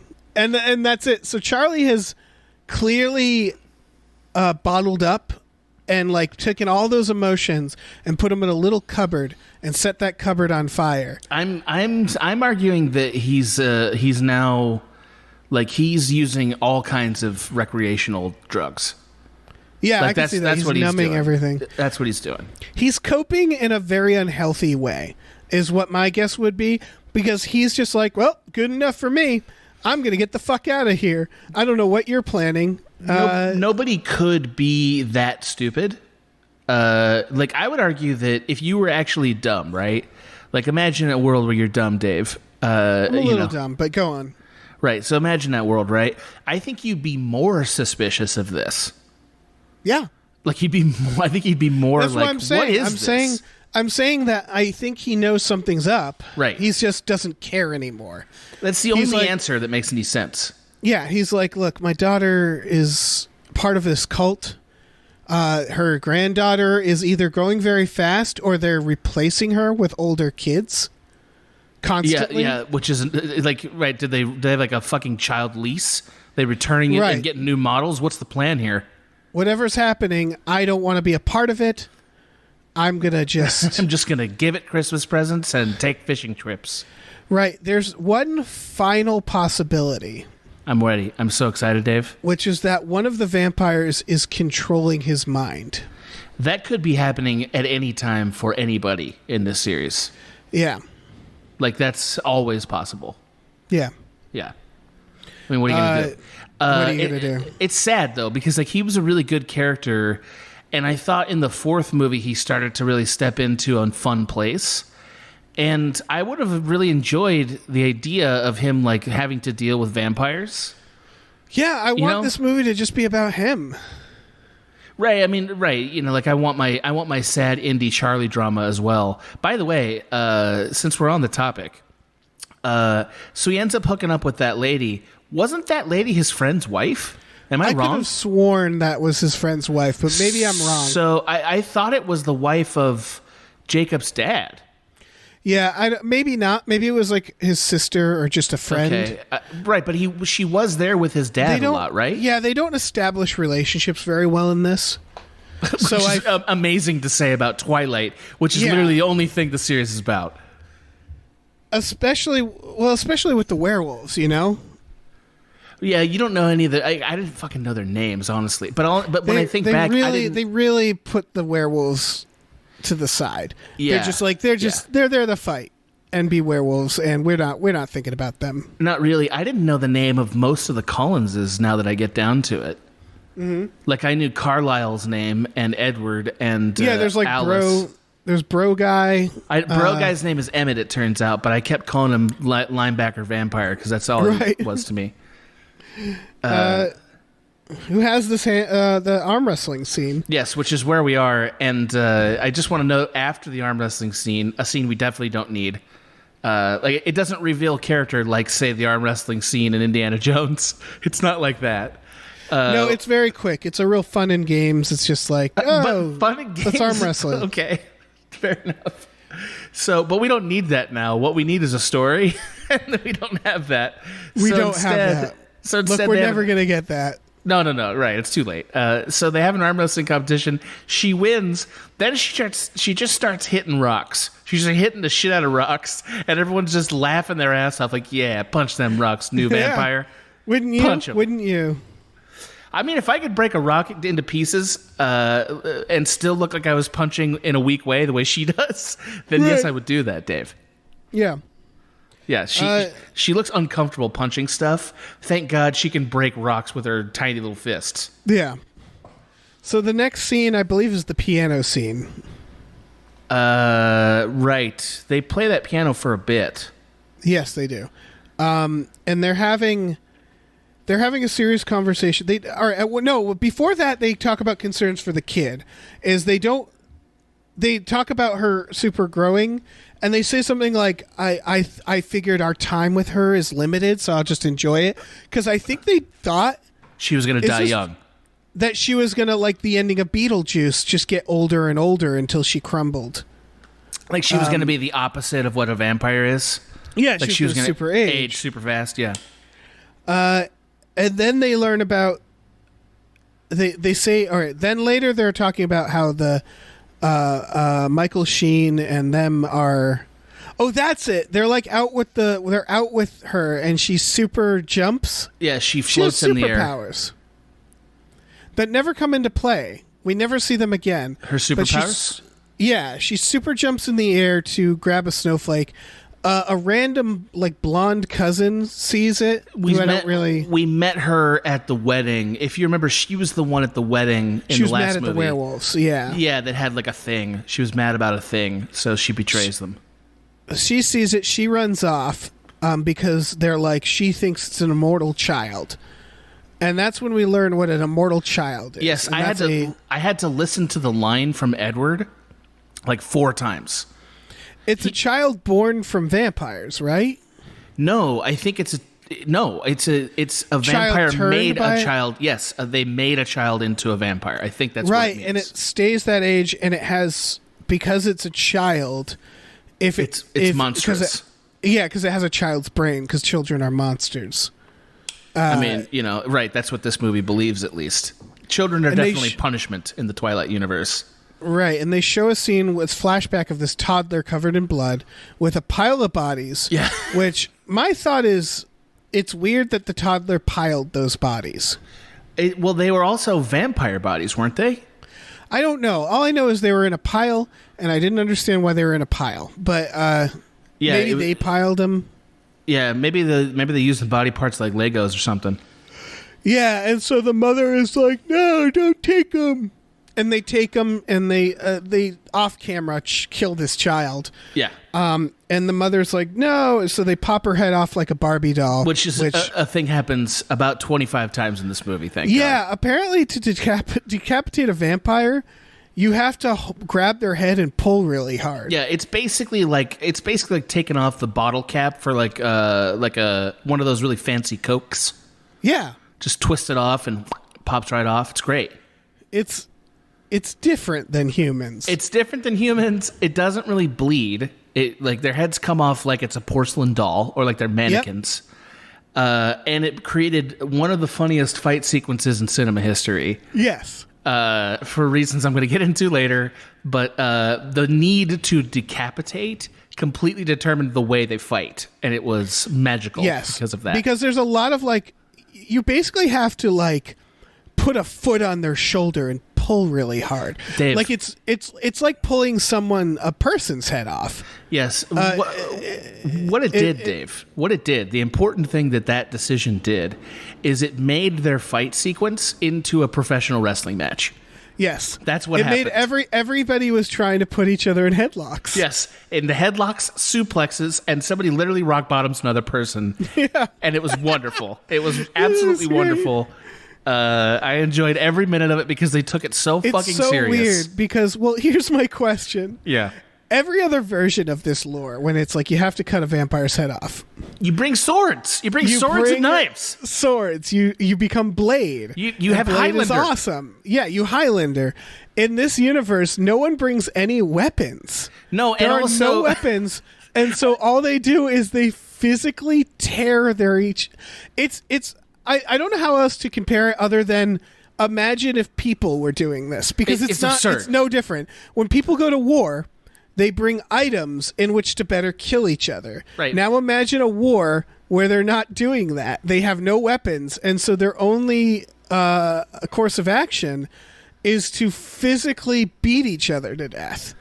But not even with if the only way to do weapons. that, yeah, not a single weapon. They're just grabbing with their hands, and we'll get to it. My God. Yeah, Dave, I have things to say. I don't want to interrupt you. We got to get to that because that deserves an hour of its own. We're getting there. We're getting there. So they in the flashback we see the execution. Okay, but briefly, wait. So they introduce the concept of maybe they think it's an immortal child, and it's the first time they introduce the idea, and it's literally the first thing they should have thought of when there was a kid. Yeah. It's the first thing they should have thought. It's this is the one punishable by death vampire thing to do. Yeah. We didn't think of it for a good hour and a half because we were too busy building Bella and Edward a fuck cabin. What is going on? Yeah, they're it does occur to us that the only other children in the vampire world are a crime. So maybe we should think about it. But so this is the struggle, is the... Michael Sheen thinks it's an immortal child. We have to destroy it because that's the law. What Right. they really know is it's not an immortal child. It's a hybrid. And you can prove it by having it touch your face. Like, because the child is apparently able to stroke your face and make you fall in love with it. Like, that's its real magic power. Yes. It seems to also give its memories or something. I guess, because there's so many ways that vampire, like flavors to vampire touches Right. you learn its past or something. It's like a reverse Michael Sheen, because Michael Sheen can touch you and gain all your memories. This kid has the worst power, which is I touch you and then you get all my memories. Right, and it's here you like, go, well, yeah. But that's the struggle. And my question from here on is, can't this be solved with a phone Yes, call? this is a phone call. This is not a fight. This is like, hey, man, why don't you guys get a little proactive, fly out to Rio, and let the kid touch his face? Yeah, that's it. This is doable. It's a manageable problem. Spoilers, that ultimately becomes the resolution. But it's just that, yeah, this is manageable. They just have to explain, no, that you didn't see an immortal child. It's something different. It's fascinating, yes, but it's not an immortal child. Like, we don't know what it is yet. Send a letter by Raven or something. So Do instead, literally they're anything. like, yeah, this is when Alice gets the future vision and disappears, where she's like, they're going to come after you. I'm going to disappear for some reason. Does she do we get the scene where that happens? Because I thought we just found out because she left a note with the werewolves to give to them. Yeah, they're playing piano. She walks in, she drops something, and they're like, what is your vision? Right. That's where we get into all this. And then they which play is when it piano finally for a occurs while. to them that their weird haven might have weird implications because of the only law in vampiredom that we know about. The only one. Yeah. It's fucking crazy. It's fucking crazy. So they play piano, and then Edward does. Edward plays a hell of a piano, by the way. Yeah, that was the most relatable scene to me, because when they're talking about something very serious, and then they go to the piano, and Edward plays a tune for the kid, and there's definitely that weird when there's a kid in the room. If you've ever been to a family gathering, or whatever, there's these moments where you'll be having this very dark conversation about death. Like something that's happening in the family, or like someone who died recently, and like not a minute later you're playing with dolls, because it's just the kids don't stop. So it reminded me of that, where they're talking about this kid might get murdered, and then they're like, time to play piano. It might be the most that he does for his daughter in this movie. It's the most human moment of the entire series, I think. Boy, I don't know. I don't know. Probably. By the way, I don't even know if we had said this in the last podcast. The moment where Charlie walks down the aisle with Bella before she gets married, that was that was really nice. It was like a really good moment in this franchise. She was genuinely nervous. Yes. Yeah. And just the way he was about it felt very fatherly. Like I liked that part. I thought that was good. The wedding. It was a delightful wedding. I love the wedding. It was like 40 minutes of a movie, but sure. Yeah. Anyway, that's a whole other podcast. I think we already did it. I'm not sure. Yeah, we sure did. Yeah. Okay. Great. Who knows? Time. Who knows what time is at this point? I don't even know. I have no idea. It's totally baffling to me that Alice and Jasper leave and decide to have this convoluted plan to tell just Bella what to do. Yes, but they don't, because they put a note in a book. No, they take a page from a book. A page of a book. And the moment I saw that, I was like, well, that's a clue. Right. Why don't you read the book? Nobody but Bella fucking reads, is what we find out. Everybody in that room would have been like, let's go look at the book. Because she's like, it's a secret note just for you, Bella, because apparently she knew that Bella was the only person smart enough to realize, oh, it's a page from a book. Let's go look at the book. Because the whole idea is she leaves and she doesn't explain why. Yeah, the fucking... And she gives a Gandalf, look for me on the coming of the second day or something. Yeah, it's absurd. It's horror. It's stupid. It's the thing that sends her to bunk ultimately, which is the point I want to say. So that's fine. The movie has the audacity to try to pass this off as she sent me a clue that only I would understand. The clue is to go to Seattle. The clue is it's part of a book. Like, I just can't underline it enough. I cannot underline that enough. Right. The clue in the book is go to Seattle. Right. In the book is, yes, so that nobody but her would know. And if she's the only one that knows, nobody can read her mind. That's the thought process here. Okay, and I know this is later, but what did Wendell Pierce want? Wendell Pierce was apparently some kind of a grifter travel agent. I'm not sure, but he basically gets passports and visas for just Jacob and Bella.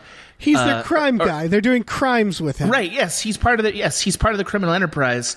The existence of Bunk in this movie suggests a totally different narrative that we should have been thinking about the whole time. It's the weirdest fucking moment because it's Bunk. Because it's Kirsten Stewart having like dinner with Bunk for this one scene in Seattle, and it's like, what is this? It's like, well, he acts circles around everyone else in this movie.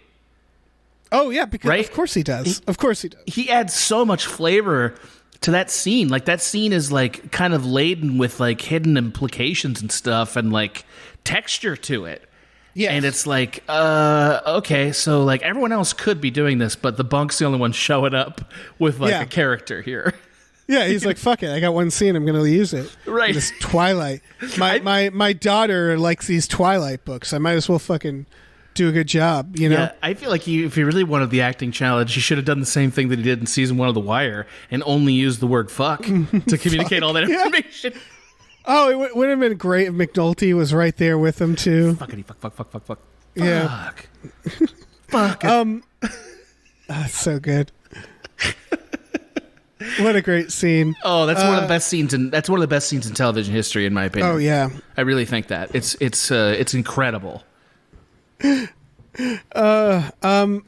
But we're not there yet. We're not at I know, I'm yet. so sorry. We're at the part where they start recruiting X-Men vampires. Yes, it's like, what? Suddenly it's the X-Men and we're supposed to like know these powers or care? Yeah. I couldn't understand that. This is all even better knowing that this is about to amount to nothing. Yes, it amounts to nothing. It's just masturbation. Like everything else in this franchise. This is a big jerk off, this whole thing. Yeah, so their plan is they want witnesses. They want other vampires to know what's happening so that if they get slaughtered, they'll know that Michael Sheen is a murderer, that he didn't do this fairly. So they go to their cousins first in like the snow. And from here on, cousins, from here on, every new vampire looks like a character from What We Do in the Shadows. Oh, that's like interesting. They look like, they look like a spoof of a vampire. Yeah, they are all very cartoonish. They were picked for their extreme-looking features. Also, every one of these vampires, in order to be memorable, has something completely asinine about them. Again, it's an X-Men recruitment where they're like, what's your deal? And then they do a power, and it's like, oh, okay. But none of the powers make any sense. Like, so... One of them's electrical. Right, the electrical one. The electrical one is like she's literally like an open outlet or something. Like, that's her thing, is she can get close to you and cattle prod you with her electric shock. Okay. Yeah. It turns out the vampire powers range from like really great to really bad. Yeah, to just like that's much a stupid like power. Yeah. Like Rami Malek's cameo. He's a waterbender at first. He's Poseidon. His first power is Poseidon. Rami Malek shows up in this movie, and it's just the best. Yeah, he really shows good. up in this movie and starts manipulating water, and then we learn that he can manipulate any element. Yeah, he's Captain fucking Planet. Yep, a power, I would argue, that if you were later in a scene where you're at war, could end the war in seconds. Oh, shit. Yeah, right, but that's all you need. You need just the elemental guy. But instead of being Captain Planet, he uses his power as something like a second-rate magician. It's like just to impress people and hope that they let him join the team. He twirls fire in his fingers. But then until the part where and we'll get to it, he uses his power to do one major thing, which hurts everybody.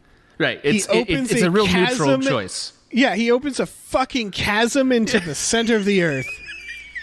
And it's like, Why would you do that? Everybody's falling in your chasm, bro. Your chasm is a big problem for everyone now. You just activated a super volcano, you dumb fuck. Yeah. It's like in Call of Duty you get the nuke when you get enough kills. Right. It's like that where it's like, okay, you're ending everything. Yeah, congrats. Good for you. Yeah, but again, he mostly wants attention, though. That's like mostly what his character is. Like, please let me be on the team. Yeah, yeah. Everybody takes turns touching this child, and so a lot of it is people like taking this leap of faith to be like, come to the Pacific Northwest. There's this child you got to touch. You really got to touch this child. You got to see like for yourself. Magical. Yeah, and it's like a magic child, and once it touches your face, you're going to fucking love it. And so all these people are showing up like, what's this about a child now? And it's a hell of a... Because there's people who are coming from, like, the Amazon and shit. Right. So they're making... I guess they can run really fast. Wait, Dave. You haven't asked the most logical question there is. So your first question was, couldn't this whole thing be avoided by a phone call? That's problem number one. Problem number two is, why does it take the evil vampires 7 months to get there? Like, that's what another the fuck one. Are they doing? Yeah, because all these other vampires are showing right up. Right. This is my theory. I don't know. This is my theory. They got in those dress robes and they started walking from Italy, and they walked at a regular pace, and they kept walking. They walked right into the bottom of the ocean, walked all the way through it, and like then it took them 7 months. They had to hang up their dress robes to dry. They're battle robes. Yeah. They were flowy battle robes. The worst thing to ever fight in. If you don't have a fucking magic wand, those robes are just a cumbersome. That's all they are. Yes, they're just an encumbrance. So I don't know what to say. The moment the vampire showed up that could make you think you were in like the jungle, like could add illusions, which is another power that they could have used more. They used it. What also they could have done more was Bella's power. Yes, and then we learned Bella's power. She can project her power and make it so that anybody is immune to other vampires' powers. Yeah, she's a again, and I said this as a bit, but like she's basically the fucking Sentinel from Destiny 2. Like that's what she is. She's like she drops a fucking force bubble on stuff. There's an X-Men that specifically drains other mutants of their powers. Jubilee, right? Isn't it Jubilee? No, or Rogue. No, it's Rogue. No, it's none of them. You're thinking of the one where she like gains their powers. Oh yeah, it's not that. There's one that like literally just makes your powers go away, too. Ooh, that's cool. And that's what again. It's all X-Men. Right. This felt like X-Men because they gave us just a circus parade of different vampires with powers, none of whom got names you could remember. I do remember Vladimir and Stefan. I remember them too because they are the funniest thing in the movie. They look like fucking DJs. Yes, they do. I guess they all look like DJs. To be fair, you couldn't pick one out and say that's the DJ from this crowd. Yeah, there's no way. There's no way.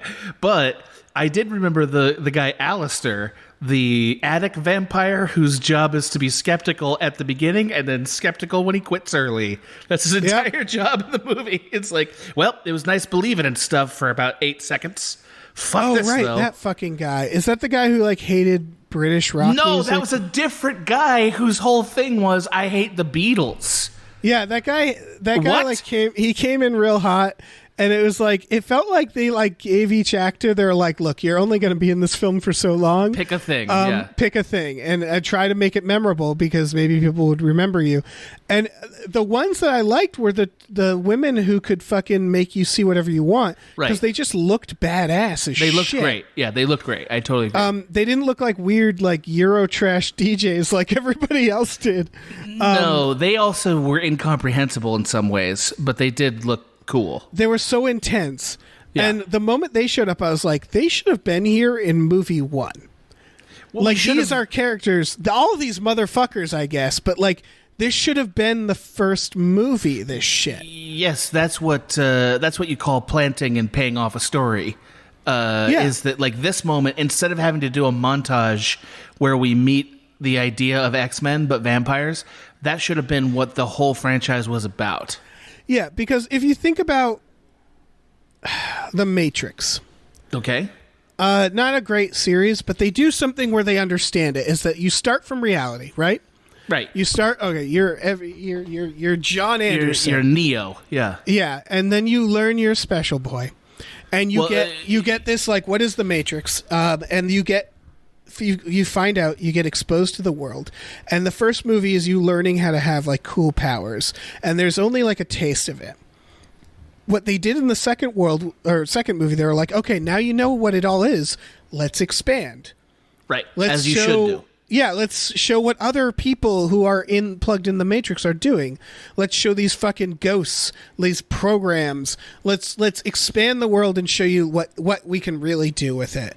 And then the third movie, it's like, let's take it all home. That's the idea of what that's those the movies idea. are. Well, they fit that, but they have some problems.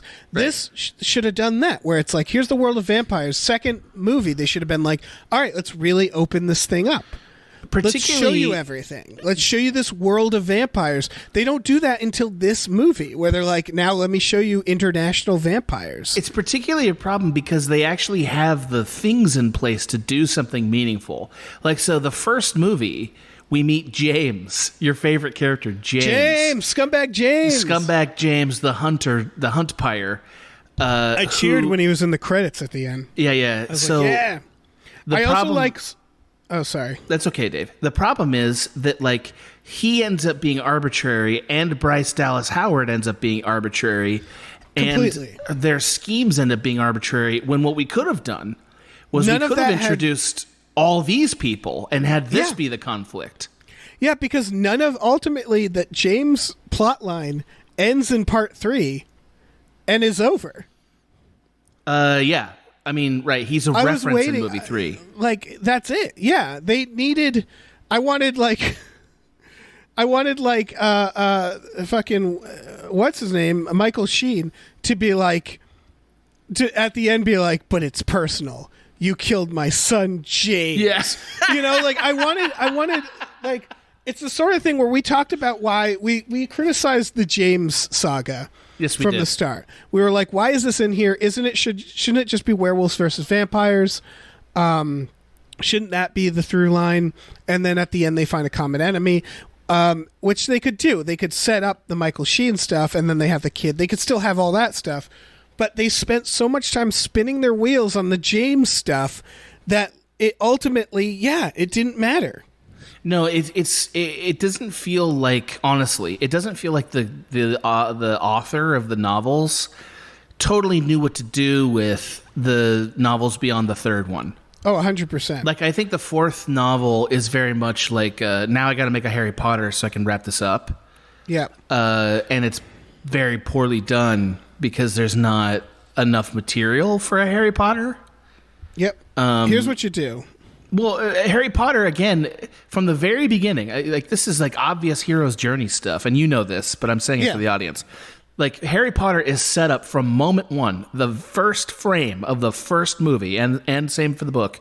His mortal enemy tried to kill him, and he's going to finally be free and achieve his destiny. He has to make that right. Like, his destiny is marked on his forehead from the very beginning. And it's literally marked on his forehead because, spoilers, the forehead mark ends up playing a part of his hero's journey that's more than symbolic. So, like, that's, J.K. Rowling's done some shitty things of late, but, like, at least she understood hero's journey with Harry Potter. She at least understood that.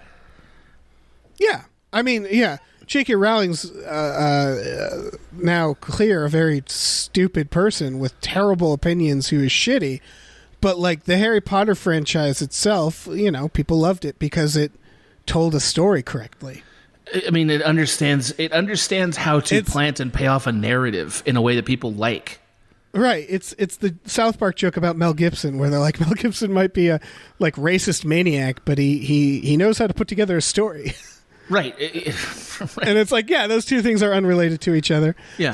And the Harry Potters, that's what, if I had written this Twilight, first movie, introduce vampires, end on werewolves, end on Jacob's a werewolf, they fight werewolves. Like a cliffhanger, oh, there's vampire, oh, there's werewolves. No, well, you have werewolves throughout. Instead of Scumbag James, it's a werewolf Got it. issue. And you end on the reveal that Jacob's a werewolf. Okay. You show the werewolves before that. So you show like the wolves, but not the werewolf part. It's wolves, but a werewolf. Yeah, I guess.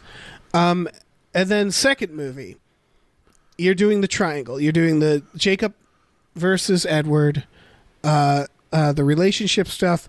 You do the werewolf war stuff. Right, those two things seem like they should happen concurrently. Yeah, introduce Michael Sheen as like a side character, like get us like what they I think they do in the second one. Yes, they did. He's only really in the second one other than this. Yeah. So like plant that seed. Third movie, I think you would do just like more emotional stuff with them. Michael Sheen getting involved and like the wedding and the pregnancy or something. Right? Yeah, I mean... I would also make Jacob turn... I would make Jacob turn more sinister. I would make Jacob become like the bad guy or something. Like I would work the three movies to do something really like complicated with the relationship. Here's my pitch. So that pitch. by the time they have the kid, then it's about, the kid's the MacGuffin, where it's like, oh no, the Michael Sheen is after the kid. And you have like a Snape situation where at the end, Jacob does like a 180. Right. Here's my pitch. You ready for this? Okay. Michael Sheen wants to destroy the Collinses, right? That's like clearly what the fifth movie's about. He wants to destroy them. Yeah. So in order to do that, he gets involved in this relationship that's murky, right? And he does so in a way that seems like a friend. But what he actually ends up doing is he ends up deploying Jacob, using his jealousy to push them into making some kind of a bad decision. Could be as simple as like somehow Jimmy rigging so that she gets pregnant. You know what I mean? It could be something that dumb and simple. Sure. Right? Like, because we actually kind of need an explanation for that, and we don't get one, but fine. Mm-hmm. So, like, somehow, whether it's, eliminating vampire condoms or whatever it is that Jacob does, Michael Sheen actually creates this child, which he then uses as an excuse to condemn the Collins, which is what they were trying to do anyway, right? That's like what they the were Emperor? trying to... Like Emperor Palpatine or whatever? Yes. Right? So, like, he's concocted this thing, right? He's concocted it because it was an excuse. It was always an excuse to get rid of the Collinses so he can consolidate all of vampiredom under his weird authoritarian vampire He's thing, right? Like, his whole plan is he just goes to clans, finds the best vampire, and kills the rest. Is that what is that what he's doing? Is he like Well, I want to get into this. Like a Nazi thing? Is that what he is? I don't think it's a Nazi thing. I mean, it's Nazi-esque, I guess. Like it's like but it's like Aryan race stuff, right? Well, at one point, they mentioned that he wants Alice because of her powers. And I want to get into that, but you were doing something here. It's okay. Not yet. So the point is, like, we're trying to fix it so that it's a 5-book arc, right? Yeah. And to me, in order for it to be a 5-book arc, you have to have the Michael Sheen character proactively affecting the story. Like, he can't just even if he's like the Emperor, where he's in the background, like, good. Yeah, like, but I think, but again, that's boring. Whereas, like, again, the strength of Harry Potter is at some point Voldemort's decision to become Voldemort ends up playing itself out in events. Right. Like the way that, I'm trying not to spoil something in case people didn't show up here for the Harry Potter stuff. Like, Voldemort makes a decision that is the beginning of Voldemort, essentially. And that decision creates a series of problems and obstacles that motivate these movies. Right. And he's physically involved in that.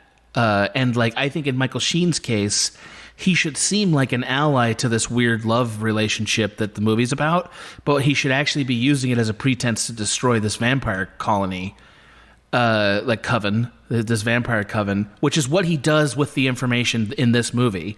And instead ends up sort of undermining his own authoritarian regime, and then he gets beheaded. That should be how the movie goes, right? Yeah. It's not, though. No, it's not even fucking close to that. No, it's not even fucking close. Not even close. Should we get back to... what are we in? Guylight? Well, no. We still have plot to do. So look... Highlight. We're in Highlight. We're in Highlight, correct. So briefly, I just wanted to mention, because we were in the montage where we're learning all the X-Men vampires. So in the middle of this montage, we get this fact from Jacob, where he's like, because there's so many so many vampires in town, new werewolves are turning, and so we get this scene where some poor schmuck is walking in the woods, and he gets a wolf spasm. He just becomes a wolf, right? Right. He's just like, oh, why? No. Yeah, they really yada yada that. They're like, yeah, there's new werewolves now. Yeah, but we don't meet them. They don't matter at all narratively. It's more just a hilarious scene that they gave us. They're technically fodder. Yeah. They're there to be hugged to death, which is how you treat bad dogs. Yeah, God, I can't wait for we get to the war scene. So what's happening is all right, this is the part where I was like, okay, so they talk about him as like he just wants to kill the Cullens, Michael Sheen. And for reasons that are unclear. Why does he want to do that? They say it's what he does. That's what the techno DJ guys are kind of saying, where they're like they go around and I think the idea is that he takes people from their clans who he wants their powers, and he puts them in his clan. And he kills the rest, which I don't know how he gets their cooperation by doing that, or their allegiance. Yeah, why he needs to be more powerful than he is. Yes, he needs to be more powerful. All he can do is fucking read your memories. That's it. He's very easy to defeat. Spoilers. Yes. He's not that powerful. So they say that, and then they say like he wants Alice. Maybe that's why she left. She knew that he wanted her. So fucking suddenly the movie on a dime shifts from Alice as the special one. Yeah. That's the thing. It's so weird that he doesn't want Bella or he doesn't want Edward. He doesn't want one of our main characters. They're like, oh, it's Alice he wants. I thought Edward's power was the most unique of the vampire powers. I don't know. Alice can see the future, and that's pretty fucking gnarly. That's right, great. But Edward can read people's minds, a thing that this movie basically forgets. But so can Michael Sheen. He doesn't need a double up on that power. He has to touch you to read your mind. Oh, right. Edward doesn't have to do it. They say this in the second movie. They're like, like his that's why they won't let him die, because his power is too good. But they never. All right, in the first X-Men movie, they do this thing where they're like, Magneto wants Wolverine's power. Right. And then the twist is, oh, no, he wants Rogue's power. In this, they don't set up that he wants anyone's power until they say it. Someone walks up and they're like, oh, yeah, he takes people. And it's like, oh, and he wants Alice. And it's like, oh, okay. I guess that's his motivation? He has absolutely no reason to do anything that he does. No. Absolutely no reason. It doesn't matter what line of dialogue they shit on top of this question mark. Right. It still doesn't hang together because you don't assault somebody's family when you want them to work for you. Right. Like, so what? I don't understand it. I think he wants to enslave one of them, and like the idea is he kills the whole family, and then they have nothing to live for. I don't know. I don't understand it. At one point, doesn't matter. So they drop. Wait, no. They send the dad on a fishing trip. And then they go to the battlefield with their child. They bring their child to the battlefield. Just so briefly, before you say anything more about this, how many vampires are there in the world? I don't know. I'm going to say there's 50. In the world? I think every single vampire is there. Wow. I know. Why wouldn't they be? I disagree. I think there's at least thousands, maybe millions. I'm going to tell you why there aren't. Because we have the one scene where we find out what Michael Sheen's buddies are doing, where they go and like interrogate this one guy and like his purpose is to find out, are you going to join us or are you going to join the Collinses? And he's like, just the only other vampire we ever meet. And it's not because he's like close to Carlisle, I don't think. He's just another vampire. So to me, it suggests that literally all the vampires in the world are there. It makes sense because, one, people don't notice that there's vampires everywhere. Right. But they definitely have an infrastructure and a big, like, they have money, they have a system. But it would make sense if it's just like a handful of vampires throughout the world. And that's why, that also explains Michael Sheen's, like, I'm trying to build this clan up. Right. Because when I heard that, I was thinking, like, what is this, a vampire gang war? What's the point of this? But the point would make more sense if there's not that many vampires. That's my thought here. I'm trying to consolidate it to, like 20 vampires that are really good. Right. He's trying to be Isaac the Bruce. That's what he's trying to do. Is like, I got to unite the clans here and like make ourselves a vampire nation. Because like we're just sort of a couple of tribes, really.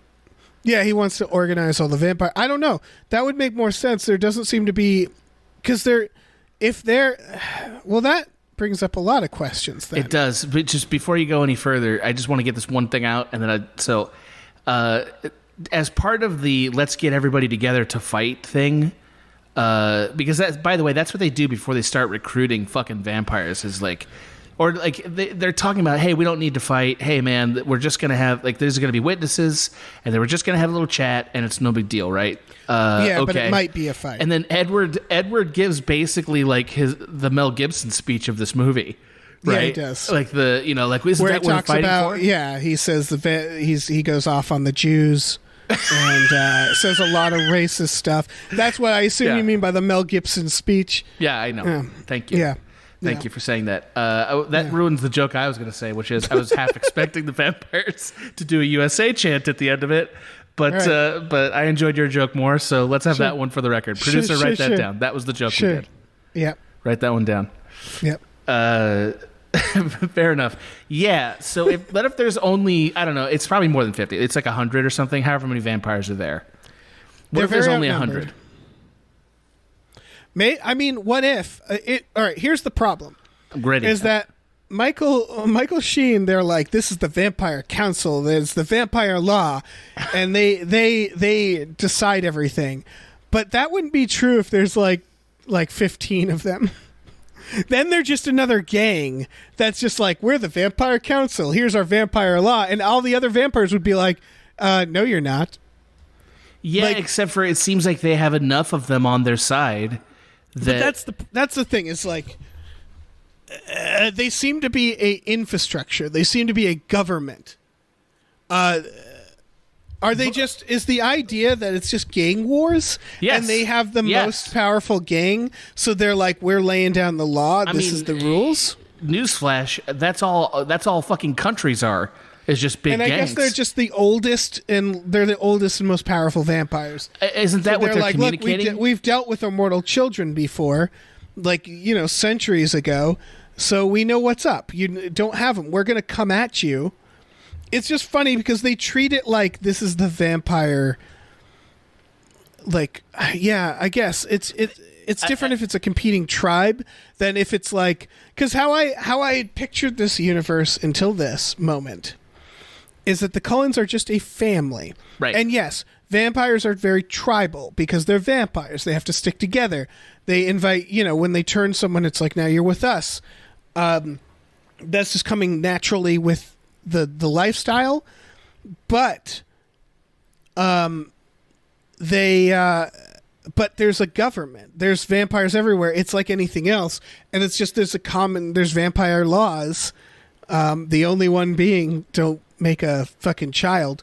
But like when they go up to visit their cousins and stuff, it just feels like there's just casually vampires everywhere. Like they talk about like the ones that come in and they're like, we're just passing through, like in the first movie. I don't know if they do, man, because again, it feels like, I don't know. It doesn't feel like there's only 100 because that means that like a sizable chunk of them are just in the Pacific Northwest. No, that's not true because the ones in the snow aren't in the Pacific Northwest. Again, I think it's just the Cullens in the Pacific Northwest. No, because then Scumbag James passes through in the first movie. Three other vampires pass through. That's correct. A lot is happening in the Pacific Northwest. And then when they go to take out their cousins are like in the snow, but I assume that's like Canada or something. But you don't fucking vampires. Know. I mean, literally, like it could be North America, but it could easily be. I think the answer is neither do they. I think the idea is because we haven't even gotten to the reveal of that rando. I'm going to argue with you here, Dave. I need you to hear me out on this, okay?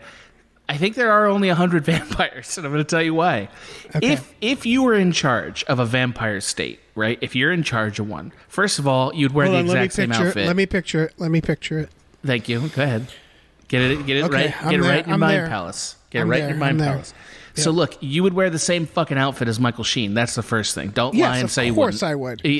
Fucking of course. His outfit's exquisite. Second thing is, if you're trying to quell a rebellion, right? Or if you're going to assassinate and consolidate power meaninglessly, by the way, you don't go there yourself if you have an army of vampires. You don't do that. You send one of your underlings to do it. That's how governments work. The fact that he shows up with all the people who are the head of government suggests this is all there is. Here's my theory. Yeah. They're ancient vampire council. They clearly been doing things themselves for a while now. Well, they're in Italy, which suggests, of course, that it's they're the connection to the ancient vampires, like from the church. I don't think this is an official situation. I think on the side he likes to collect his council by recruiting people, and he recruits people by murdering their families and adding one more. So I think this is more like a personal thing that he's doing. So he wants to be there, and he brings some like cop vampires, which that again suggests there's no other vampires, no other larger vampire body. Because otherwise, why don't the fucking vampire cops show up? You know? They do. I think he's there with some vampire cops. But they all work with him. Which again, but I think it's like a turf war, too. Like, I think it's a collective, like, laws between them. Dude, he's waging war. The way he's waging war, and again, it could be because. Hold on, Dave. Hold on. Okay. The way he's waging war, and it could be because this is stupid, is the way it's like Pharaoh riding out into battle with chariots. You don't do that in a modern nation state. Like you just don't. Like you can you imagine ever? Can you ever imagine any president doing that? I think what it is that the movie wants us to think there's a large world of vampires. It does want us to think that. I agree. But the most logical conclusion is that there's only 100. I think that's what it is that you're right. Is that the evidence seems to think that, but the movie clearly doesn't want us to think that. They want us to think there's vampires everywhere. It's a society on top of ours. That's how it. Yeah, but Michael Sheen's the way he. That's the thing. I'm coming from that assumption because I think that's the universe that is posited by the movies. Like they're starting from that. Like there's vampires everywhere.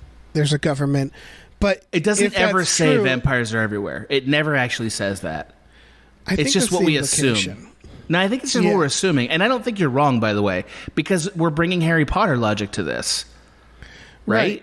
But again, we only really see vampires in like a few places. We see them in Forks. It's weird because then in their phrasing, when they're like, we're going to go ask other vampires to come, they say, like, the vampires we know. They don't say, we're going to go ask all the vampires. Like, they're like, these are just the ones we know. And they go around the world asking Remy Malek and those Canadians and stuff. They do suggest it's the ones they know. Is that they're like, I don't know. It's very complicated. They're standing up to the government. That's what they're doing. Yes, they are. They're Cleavon Bundying it. They're militia. But again, I think you're right because here's another argument for what you're saying. If it was a world of vampires, wouldn't there be an American vampire government? Well, that's what I mean. It doesn't have the Harry Potter infrastructure. There's no there's no Ministry of Magic, and like that's the best thing about Harry Potter is like that Harry Potter is such a big deal that you get these important figures and involved, and it feels like a big deal. In this world, this guy and his like 7 guys, like his 7 fucking weird lurches that follow him around, is it. That's all there is. They're like ruling the world, apparently. Yes, ruling the vampire world. Yeah. And they're doing it out of like Italy and not like They're not like, it's not Washington. It's not a vampire president. It is very weird. Again, I think the movies don't want us to think this, but I think all the evidence that you're presenting seems to say, yeah, there's only like 100 vampires. Yeah, like everybody but 4 or 5 of them is there. This is all the vampires there are. Yeah, there's like a few watching TV. Yeah, there's some abstainers, right? There's some neutrals. I don't know. But I say that because like if there were more vampires, if that was a thing, the first thing they would be doing is, if you had a government that's in charge of vampires, the first thing you'd be doing is like registering new powers. That's the number one thing you got to do. Is like, okay, so like your thing is that you have smoke that takes over your senses. Got it. Your thing is you're Poseidon. Got it. You have cattle prod hands. Got it. You know, like you got to know that shit, right? What, the Vampire Council? You want to know their power. You want to know what everybody's power is. You have to register. They're not fascists. What's that? They're not fascists. No, but it's not about fascism. It's the same thing as a birth certificate. Like if you want to know who is a vampire, and you want to know what those vampires' powers are, because let's say there's an incident, right? Let's say a vampire. Well, they do seem very interested in the affairs of who's going to become a vampire. I don't know if they're this organized. I think they're. Well, they're not. There's not enough of them. There's not enough of them to be organized. Like you said, that's another reason that would be like 100. I don't know. Man, it's they're all there. That's my theory. This is all of them, and this is their fucking WrestleMania. We're getting their WrestleMania right here. Right. My theory is that it's not a very well written series. Oh, duh. Like, right. We're doing our best here, Dave. No, but I think you're right. With the information we have, yeah, I think there's only like 100 of them. Yeah, there's only 100 vampires in this stupid world, and we saw all of them. Yeah, we saw every fucking one of them. Yeah, they're all fine. There's only like 3 cool ones. Rami Malek, I mean, I can't argue with vampire Rami Malek, so. I mean, I got to be honest with you. Taking aside everything story-wise, Michael Sheen's character is delightful in this movie. Like, I genuinely all right, enjoy let's him talk so about much. the sound he makes when he hears that. Oh heartbeat. my god, that squee! That yeah, that was incredible. His delight. His ghoulish delight in everything that happens in this battle is heartwarming. We're at the battle now. They bring their child to the battle. Yeah, I just want to make sure that there's anything else that we missed here. We talked about the bunk, so we got to that. We talked about the fact that the stacks of money suggest there's a crime operation, so that's good. Oh, by the way, no, there's a great line where they're waiting for the battle where Edward looks over at Carlisle and he goes, "Carlisle, I've never thanked you for this extraordinary life." Yes. And then he like pats his shoulder and I'm like, so then thank him. You know what I mean? Like, that's not thanking him. That's saying you never did it. So thank him. But he didn't do it. No, he didn't. Well, maybe he's being sarcastic because, Carlisle did put him in a vampire cult. Yeah, it's just it's another one of those badly written lines where it's like, so thank you is the line that we need here. So the plan is they have a passport for Jacob and what's her face, the child. Yeah, so like that is, and that's supposed to tell us, we're supposed to learn from that Bella and Edward are not perceived in the future for Renesmee, like meaning that they might die at this battle. That's what we're supposed to get from that. Yeah, which is like, I would still give them all passports, but whatever. Even if I knew they were going to die. I guess they're expensive, but they don't seem to have money problems. So the idea is at a certain point in this battle, she's going to go, and then she'll ride off on the doggy, and they'll, I guess, go to the airport and just get out of there. Yeah, I don't know what. I mean, I guess Jacob is at this point willing to live like a hobo someplace, or like. Yeah, I guess because he's imprinted on this child, he doesn't get to have a home or a wife or a job or anything. Yeah. So the battle, and I'm putting battle in big air quotes. We need to keep calling it the Rumble because that's what it is. It's a Royal Rumble. It's not even a Rumble. I mean, I don't want to get. It's a Royal Rumble, Dave. It's a Royal Rumble. That's what it is. But it doesn't happen. No, yes, it does. Oh, no. You mean that it didn't exist. You're right about that. Yeah. So what happens is Michael Sheen is like, let me touch the child. Yeah, and he's so delighted by it. He understands then. He's like, oh, I see. It's not an immortal child. Problem solved. Right. It's like, okay, so the movie's over now. Yeah, they're all out there. They all got out here in the snow. Some hunters probably watching them from afar, like thinking they're LARPers. Maybe, but like if you just quick logistics here. Okay. The way they line up like 5 football fields apart from each other. Yes. And there's no reason for it. Like, it's just like you can get, like, nobody has guns or knives or anything. They're having full conversations. And like a Grand Canyon. Like, what? I guess they're vampires. They have super hearing, but like. But it's still like they have the Grand Canyon amount of chasm between them. Yes. And like they don't need to. And therefore, because of that, every single dramatic gesture that happens takes forever because somebody's got to walk across the fucking ice to get to the other person. It's so dumb. Yes. Oh my God. I couldn't believe it. So problem solved. He's like, oh, okay, it's not a mortal child, but he clearly wants the Cullens anyway. So he starts ramping up his group and being like, but she's still scary. We should do something about her. Alice shows up and is all like, wait. Right. Again, if this had been actual WWE, the only thing that would have been different is that she would have had entrance music. That's the only thing that would have been different. Otherwise, it would have been exactly the same. Yes, 100%. And she puts her hand on him, or she's like, it's not a threat. The child doesn't grow up to be a threat. Right, because that's the pretense that he uses, right? He uses a pretense that, like, the child is human, but we don't know if it's going to be a threat later. Can you wait and find out? You know. And she's like, touch my hand, I can show you. So he touches her hand, and then she goes, you don't care either way. War! Right, war, yes, exactly. Then they... She gives the greatest kick in the air I've ever seen in a movie. Is she the one she kicks him across the fucking... She kicks him into the solar system, by the way. Like, she just kicks him so hard. Yes. Yeah, it's incredible. And then the battle starts. Yeah, I would say that, like, the first real act of the battle, like, the first definitive act of the battle is Carlisle charges. Michael Sheen and him meet each other in the air like it's... wizards fighting in the clouds or something. And then Michael Sheen comes back down to the earth, grinning as he holds Carlisle's severed head.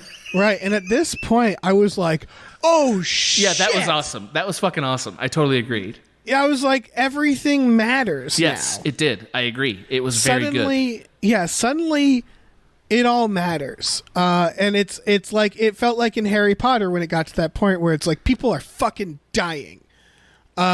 Or Lord of the Rings, or any series where you get to the end and they're like, all right, guess what? All bets are off. This series is at an end. So Carlisle gets fucking beheaded, and I was like, holy fuck. Which was a really good move because he doesn't really matter, but he symbolically matters a lot in the story. Yeah. And it was like, oh, this is going to be great. Okay, here we go. And so they have an all-out brawl. And the brawl turns out to be basically one long Thanos snap. Like, it's just, okay, this one dies, so that one survives. That one dies, this one survives. Got it. People are fucking dying, but I would argue not the people who matter for what we're about to happen. No. I'll come back to that. No, by the way, they should have just murdered Edward since it's given what happens. They should have murdered Edward. Right, that would have been amazing. Remy Malek opens a chasm, which a bunch of people fall into, not helping Remy, not helping at all. No, he just Gandalfs the shit out of the bridge, basically. That's what he does. And they're having we've already talked about this wrestling battle where they're like tearing each other limb from limb. The wolves are eating their heads off. Dakota Fanning gets her head eaten off by a wolf. That was very charming. Dakota Fanning was great in this movie, by the way. Yeah, well, she didn't have much to do, and she did a great job with it. Yeah, right. She was good at the thing she does. Oh yeah. I don't know why they're fighting. I don't know if he wants Alice at this point. I don't know if he wants to kill the child. I don't know if he just wants revenge. My argument is that because they're vampires, like at any given moment, once the civility shackle is off, they're going to act like terrible monsters until it's over. And then they're going to resume their civility. I feel like that's just generic vampire rules in general. Yeah. But they don't know why they're doing it, right? There's no, at this point, there's no reason to do it. There's absolutely no reason to have this fight other than, I guess, Michael Sheen's character in this vision decided, I'm going to destroy these people cuz. Right. Alice's little BFF, her boy, what's his name? Jasper. Jasper gets decapitated. Yes, he does. And it was like, oh shit, it's on. And this was the point where I was like, okay, Rami Malek, you got to be working better. But I loved the fight. It was brutal. It was dirty. And it was like you said, like wrestling moves. At one point, they rip a guy's jaw.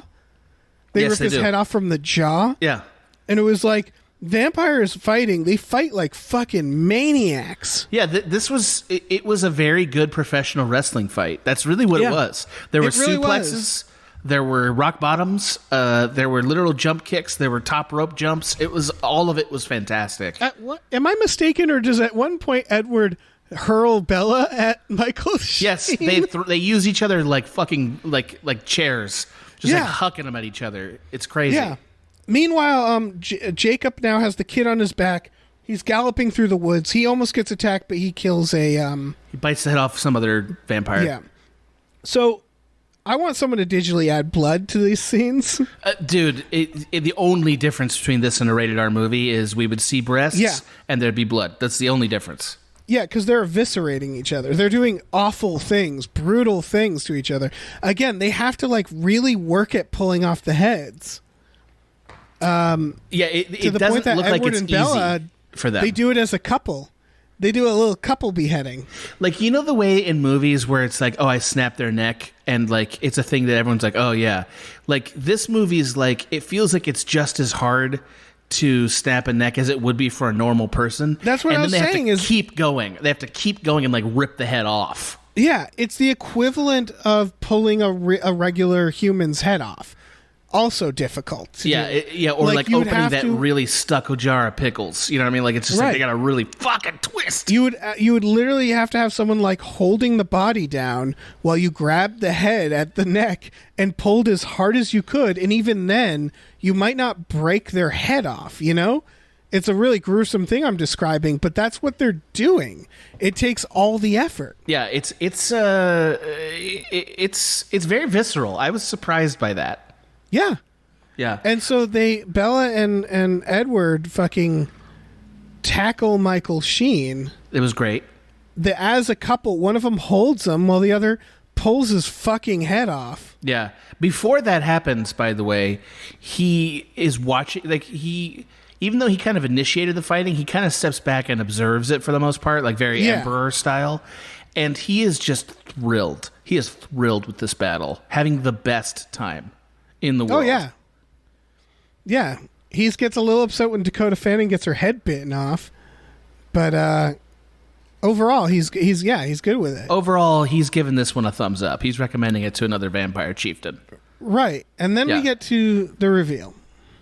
Right. Much like Final Destination, the idea, because they show like the flames going towards Michael Shannon's beheaded head, his decapitated head, and it then cuts to Michael Sheen standing there, and it turns out this was all a vision of Alice's. Yeah, the third act battle scene is just a vision. Right. It's literally a 20-minute fake out, the point of which is to convince Michael Sheen, don't do this, you'll die. Yeah, it's the fucking battle at Helm's Deep or whatever. Like, it's a epic battle that you think you're now watching the Twilight series come to an end, come to a thrilling climax, where you're like, this is what it all led to, and it is just a vision. And then Michael Sheen is like, okay, I guess we won't fight you. Right. Unbelievable. It's such a deflating decision. Like, it's the most demoralizing thing I've ever seen in a movie. It's so demoralizing. Yeah. And then the movie basically ends. Yeah, that's it. That's basically it. And I sat there being like, wait, nothing happened in the movie. Yeah, nothing happened. Like, it was, again, like we were saying, like, if they were going to do that, they should kill, like, Edward and the people were like, holy shit, no, you know? Because ultimately nothing happened. The deaths were realistic in the battle, where they killed like side characters that you were like, oh yeah, they would do without it. That's what's so fucking weird about it to me is, remember in X-Men Days of Future Past? Oh boy, dude, I think I might have watched that once. The idea of that movie is that they're going back in time to fix battles. Okay. So the first scene that you see is a bunch of Sentinels storming the X-Men's lair and killing the X-Men. And you're like, oh my God, these characters, like I recognize some of them, they're getting killed. And then it's revealed that it's all changed from time travel. And that's the plot. That's the idea. And then at the end, they do the same thing. Only you know ahead of time that's what's happening, right? You know, okay, this is all dependent on time travel. So they show like Magneto dying. They show Storm dying. They show all your characters that you love dying. And you're like, oh, fuck. Because it shows the stakes are high. And then it all goes away because the time travel worked. And that feels satisfying? It did in that because you know what's going to happen. It's not a reveal. You know, it's not the best movie. But like in the context of the movie, you know that's what's happening. You know that, okay, if they succeed in the past, because they're cutting back and forth from the future where this is happening to the past when they're trying to prevent it from happening. Okay. So the idea is like that's what's at stake. You're watching them all die unless they succeed in the past.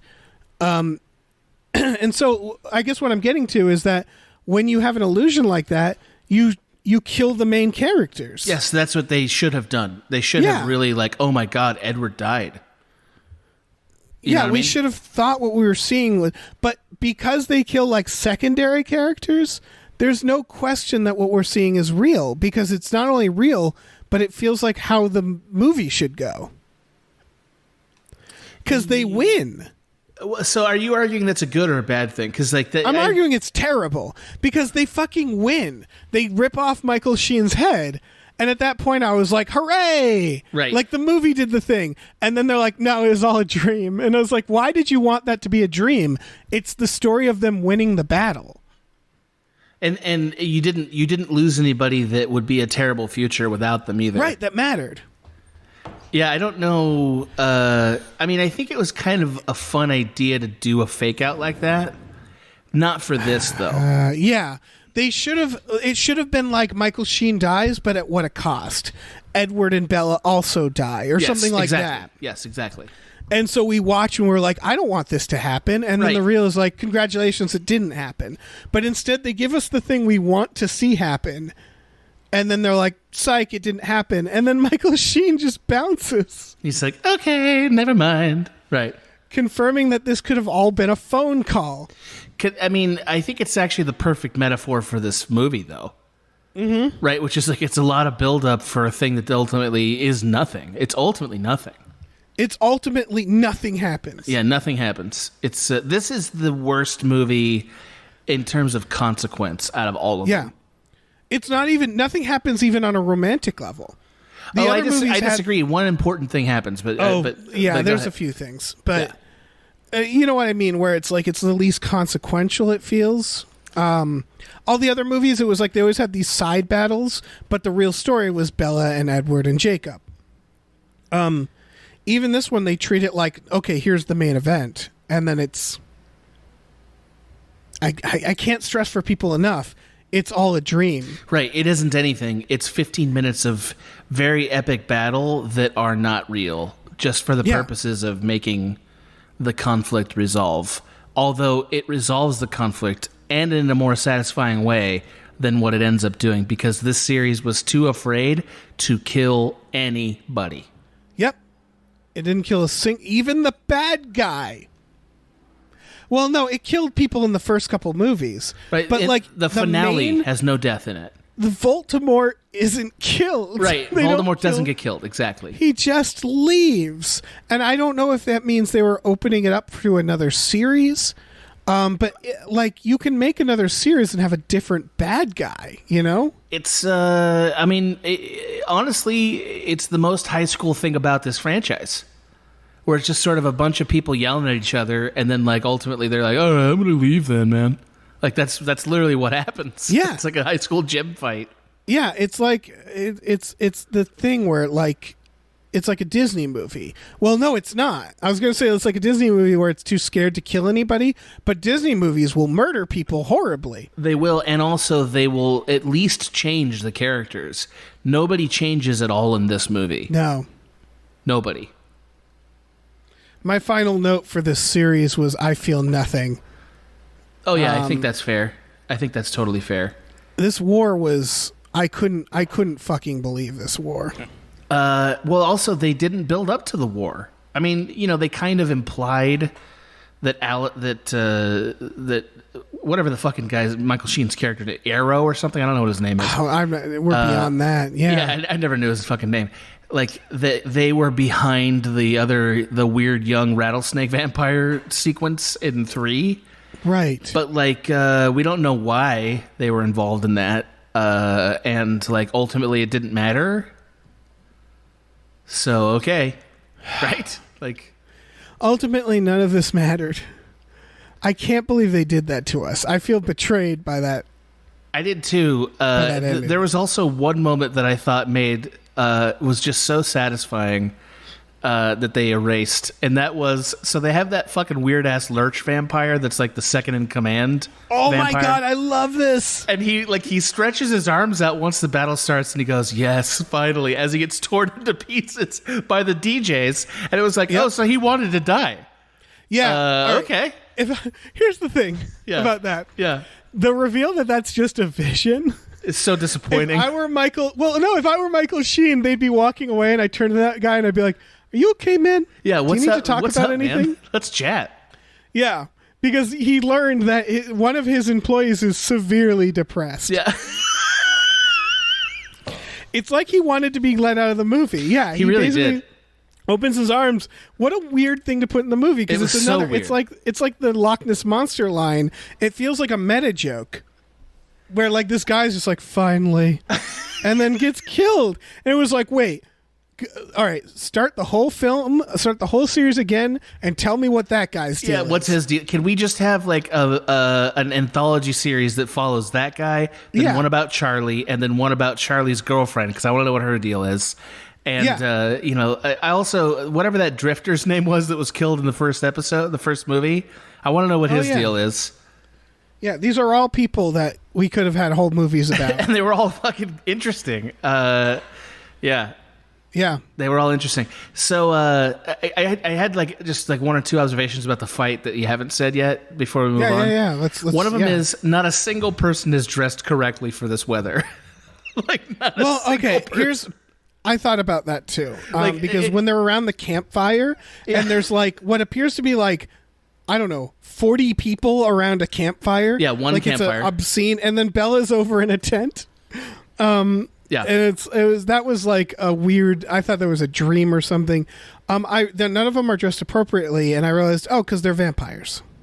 Right. Yeah, but they don't even try. Like they look very stylish in their ridiculous outfits. Some of them just are wearing basically tribal gear and stuff. It's like weird. Yeah. Okay, fine. But like they don't even bother concealing the fact they're vampires just by their outfits. It's very confusing. They look very, very confusing. Obviously like vampires. Like I'm trying to because I'm thinking to myself and I mention this stuff because I'm imagining myself directing this movie, right? And at some point I'm having a meeting with my costume person about this battle sequence. And she says, "Okay, so what does the other immortal child character come in wearing?" And my answer is, he's from some tribe somewhere, so he's wearing tribal stuff. And she goes, "Well, does he get cold or like does it matter?" And I'm like, "Who fucking cares? Who cares?" Because that's the only answer it could have been. Because that's the final proof Alice brings in is that guy. Yeah, first of all, that is the only answer. The only answer is who cares? I'm drunk right now. Right. Come on, take a sip of this. Here is a flask. Yeah, that's the final proof is Alice brings in a half vampire human to show see others exist, and she literally brings him in. I don't know where she found this fucking guy, and he's like, "Hi, I'm 150 years old. My name is Toby." And I turned out all right. And that's it. Right. And they ask him, what do you He's eat? like- Blood, not blood, everything. And it's like, so then not very blood is the funny. answer. Yeah, it's very funny because it's, again, like they would have found out over time, but they felt the need in the writing to have someone show up and be like, hi, yeah, I'm one of these. It's been all right for me. And then Bella and Jacob are like, oh, okay, good. Because there's this subplot that never goes anywhere where they briefly worry that she's going to die of old age. Right. This is the elimination of that concern. Right, but that concern doesn't do anything. They don't. No. It doesn't change their judgment. It does. They don't have fights about it. They're not. They have like one conversation at the end. Another guy walks up and he's like, "By the way, that's not going to happen." And they're like, "Oh, wonderful." And then that's it. Yeah, they don't have time to worry about it really because they're too busy collecting X-Men and like learning how to project their spirits onto each other and shit. They have, I don't know, 40 minutes of this film is a training sequence where they're collecting people and using their powers for a battle that never happens. I would argue that right, that does not actually happen in the story. I mean, I can't get over that. The whole movie is preparing for a battle that never happens. That just is the equivalent of a conversation in a field, and that's it. And then they go away. Yeah. Yeah. And everybody goes home. And a couple of the people are like, what the fuck? Like the broy weird European vampires are like, we came here to fight. We're not okay, fine. And then they leave. Like a couple of them are mad because they're like, we came here for this. Are you serious? Yeah, all Dakota right. Fanning is mad. She's legit mad. Her name is Jane, by the way. Yeah, there's the two I noticed. I wrote that down. Jane and Alec are the because at one point they say something like, "Oh, what did they say?" They say something about the wrath of Jane and Alec, and I thought that was it was like Scumbag James. It was like I am James. It was the same thing where it's like, really, no vampire names? Yeah, for you you think two? it would be like a Stepford Wife parody story or something? Yeah. I totally agree. After the fight doesn't happen, your favorite characters in the world, the DJs from Czechoslovakia or wherever they're from, they try to rally everyone to like, no, we need to have this fight anyway. With the line, "You fools, they'll never forget what happened here," and everyone laughs at them. Literally, but everybody laughs wrong. at them, And they're not wrong. They're not wrong. They're not wrong at all. They're totally right. This battle is going to happen because these guys are maniacs. Is the logic. But everyone's too busy having a great day. Here's what's absolutely mind-blowing about this film. Sure. This feels like the ending to like the third movie. Yeah, I agree. Totally agree. It's the everybody go home and someone's like, "No, this is gonna happen." But instead, this is the final resolution of the film. Like it doesn't even do it doesn't even do what Harry Potter did, which is like one of the questions you have about Harry Potter is like, so what does Harry Potter do after he kills Voldemort? Like that's been his purpose, right? And so Harry Potter the narrative sort of dodges that by giving you a very mundane scene, implying that he has a very mundane life after that. And right. People are mad about it. There's reasons why it needs to be there, and it makes sense. But people are mad about it. This ducks that all together. By like never really having a catharsis and everyone pretending like none of this happened. Yes. Imagine if, for the comparison, imagine if at the end, Harry Potter and Voldemort stood ground, right? Voldemort was storming Hogwarts. And they met at the edge of Hogwarts, and Harry Potter was like, right. I'll show you the future with this magic future thing. It'll be Look, you I dead beat in you. it. Yeah, it'll be you dead. And Voldemort went, Harry! Yeah, and he was like, oh, okay, I guess we're not going to fight, and left. And then everybody was like, well, I guess that settles that. And one person ran out of the crowd and went, are you fucking idiots? That's Voldemort. He's going to be a problem from here on, like clearly. And they all went, ha, ha, ha. They sure did. And that's the end of the series. That's literally what happens in this fucking series. That's true. It's like Voldemort said, I'll cool out, Harry. I'll cool out. And then he just fucking apparates into some other Fiji or someplace. If the point of the series was, no, we don't have to slaughter our enemies, then, as cheesy as it would be, they have to show Michael Sheen changing. Yeah, I agree with that. And I would argue the point of this series is like, hey, isn't the American dream beautiful? Sure. Honestly, I think that's what it's about. It's like, Right. And the only way to even depict that without sarcasm now is for it to be a complete fantasy. Like, oh yeah, for sure. And by that I mean they don't have jobs. They have this physical health that's impossible. They have a house that's incredible that they didn't even pick, by the way.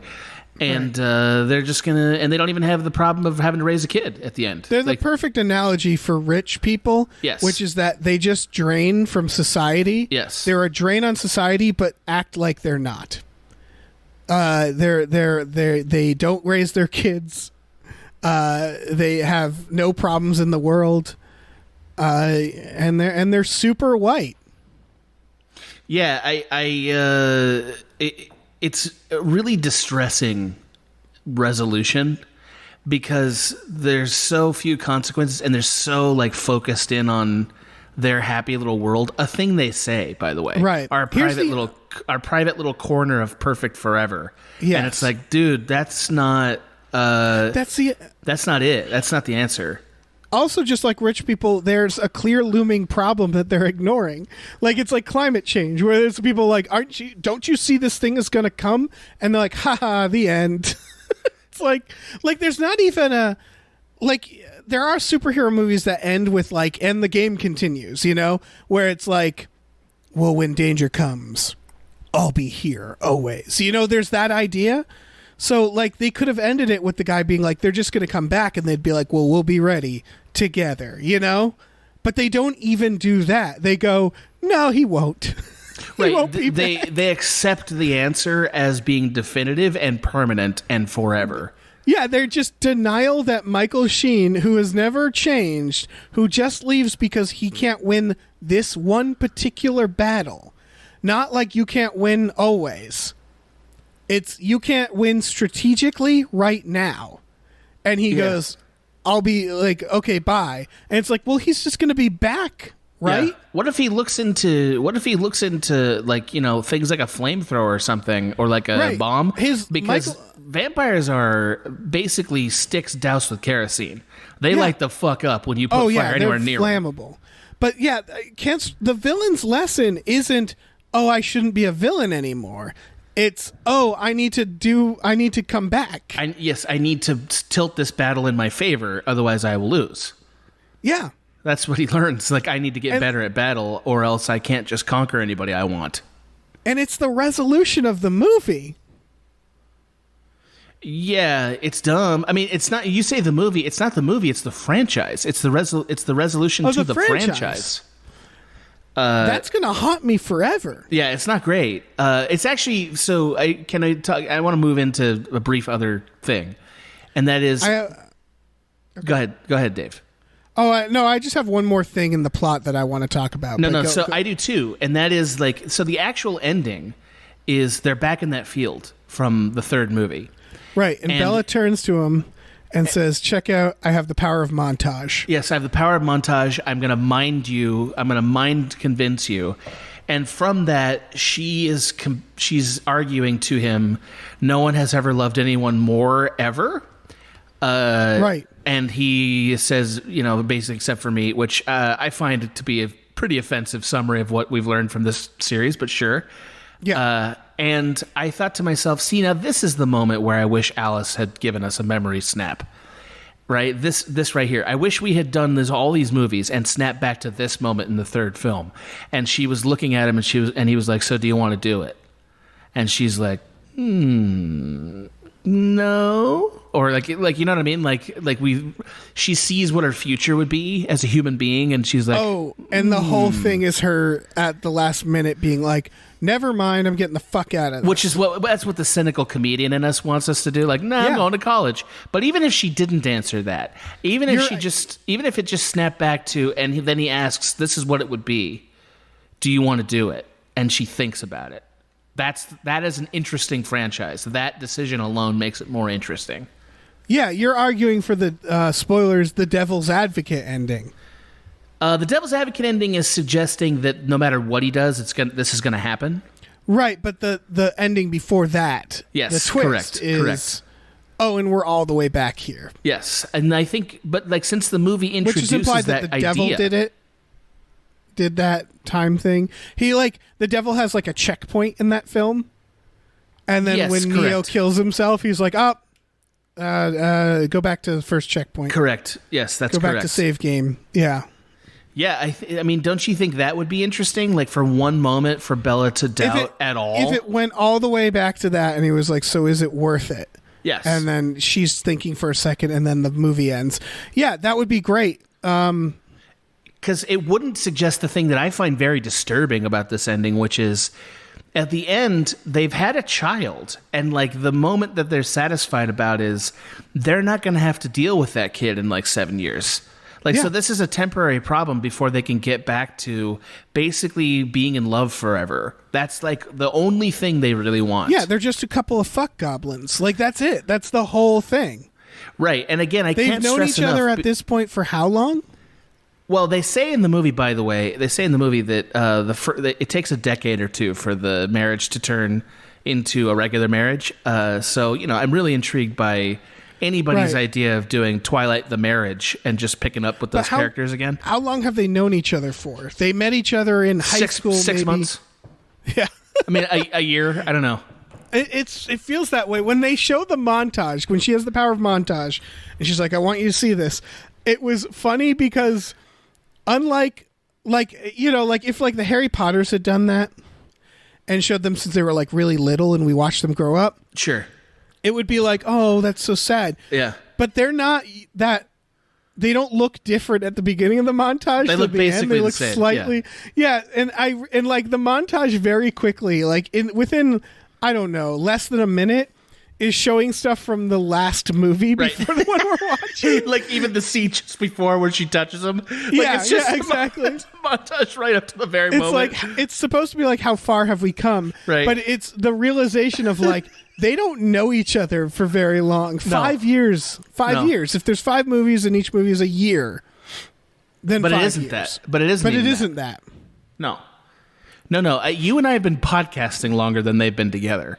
Yeah. Yeah. It's that realization of like they don't know each other and they have sealed their fates within each other.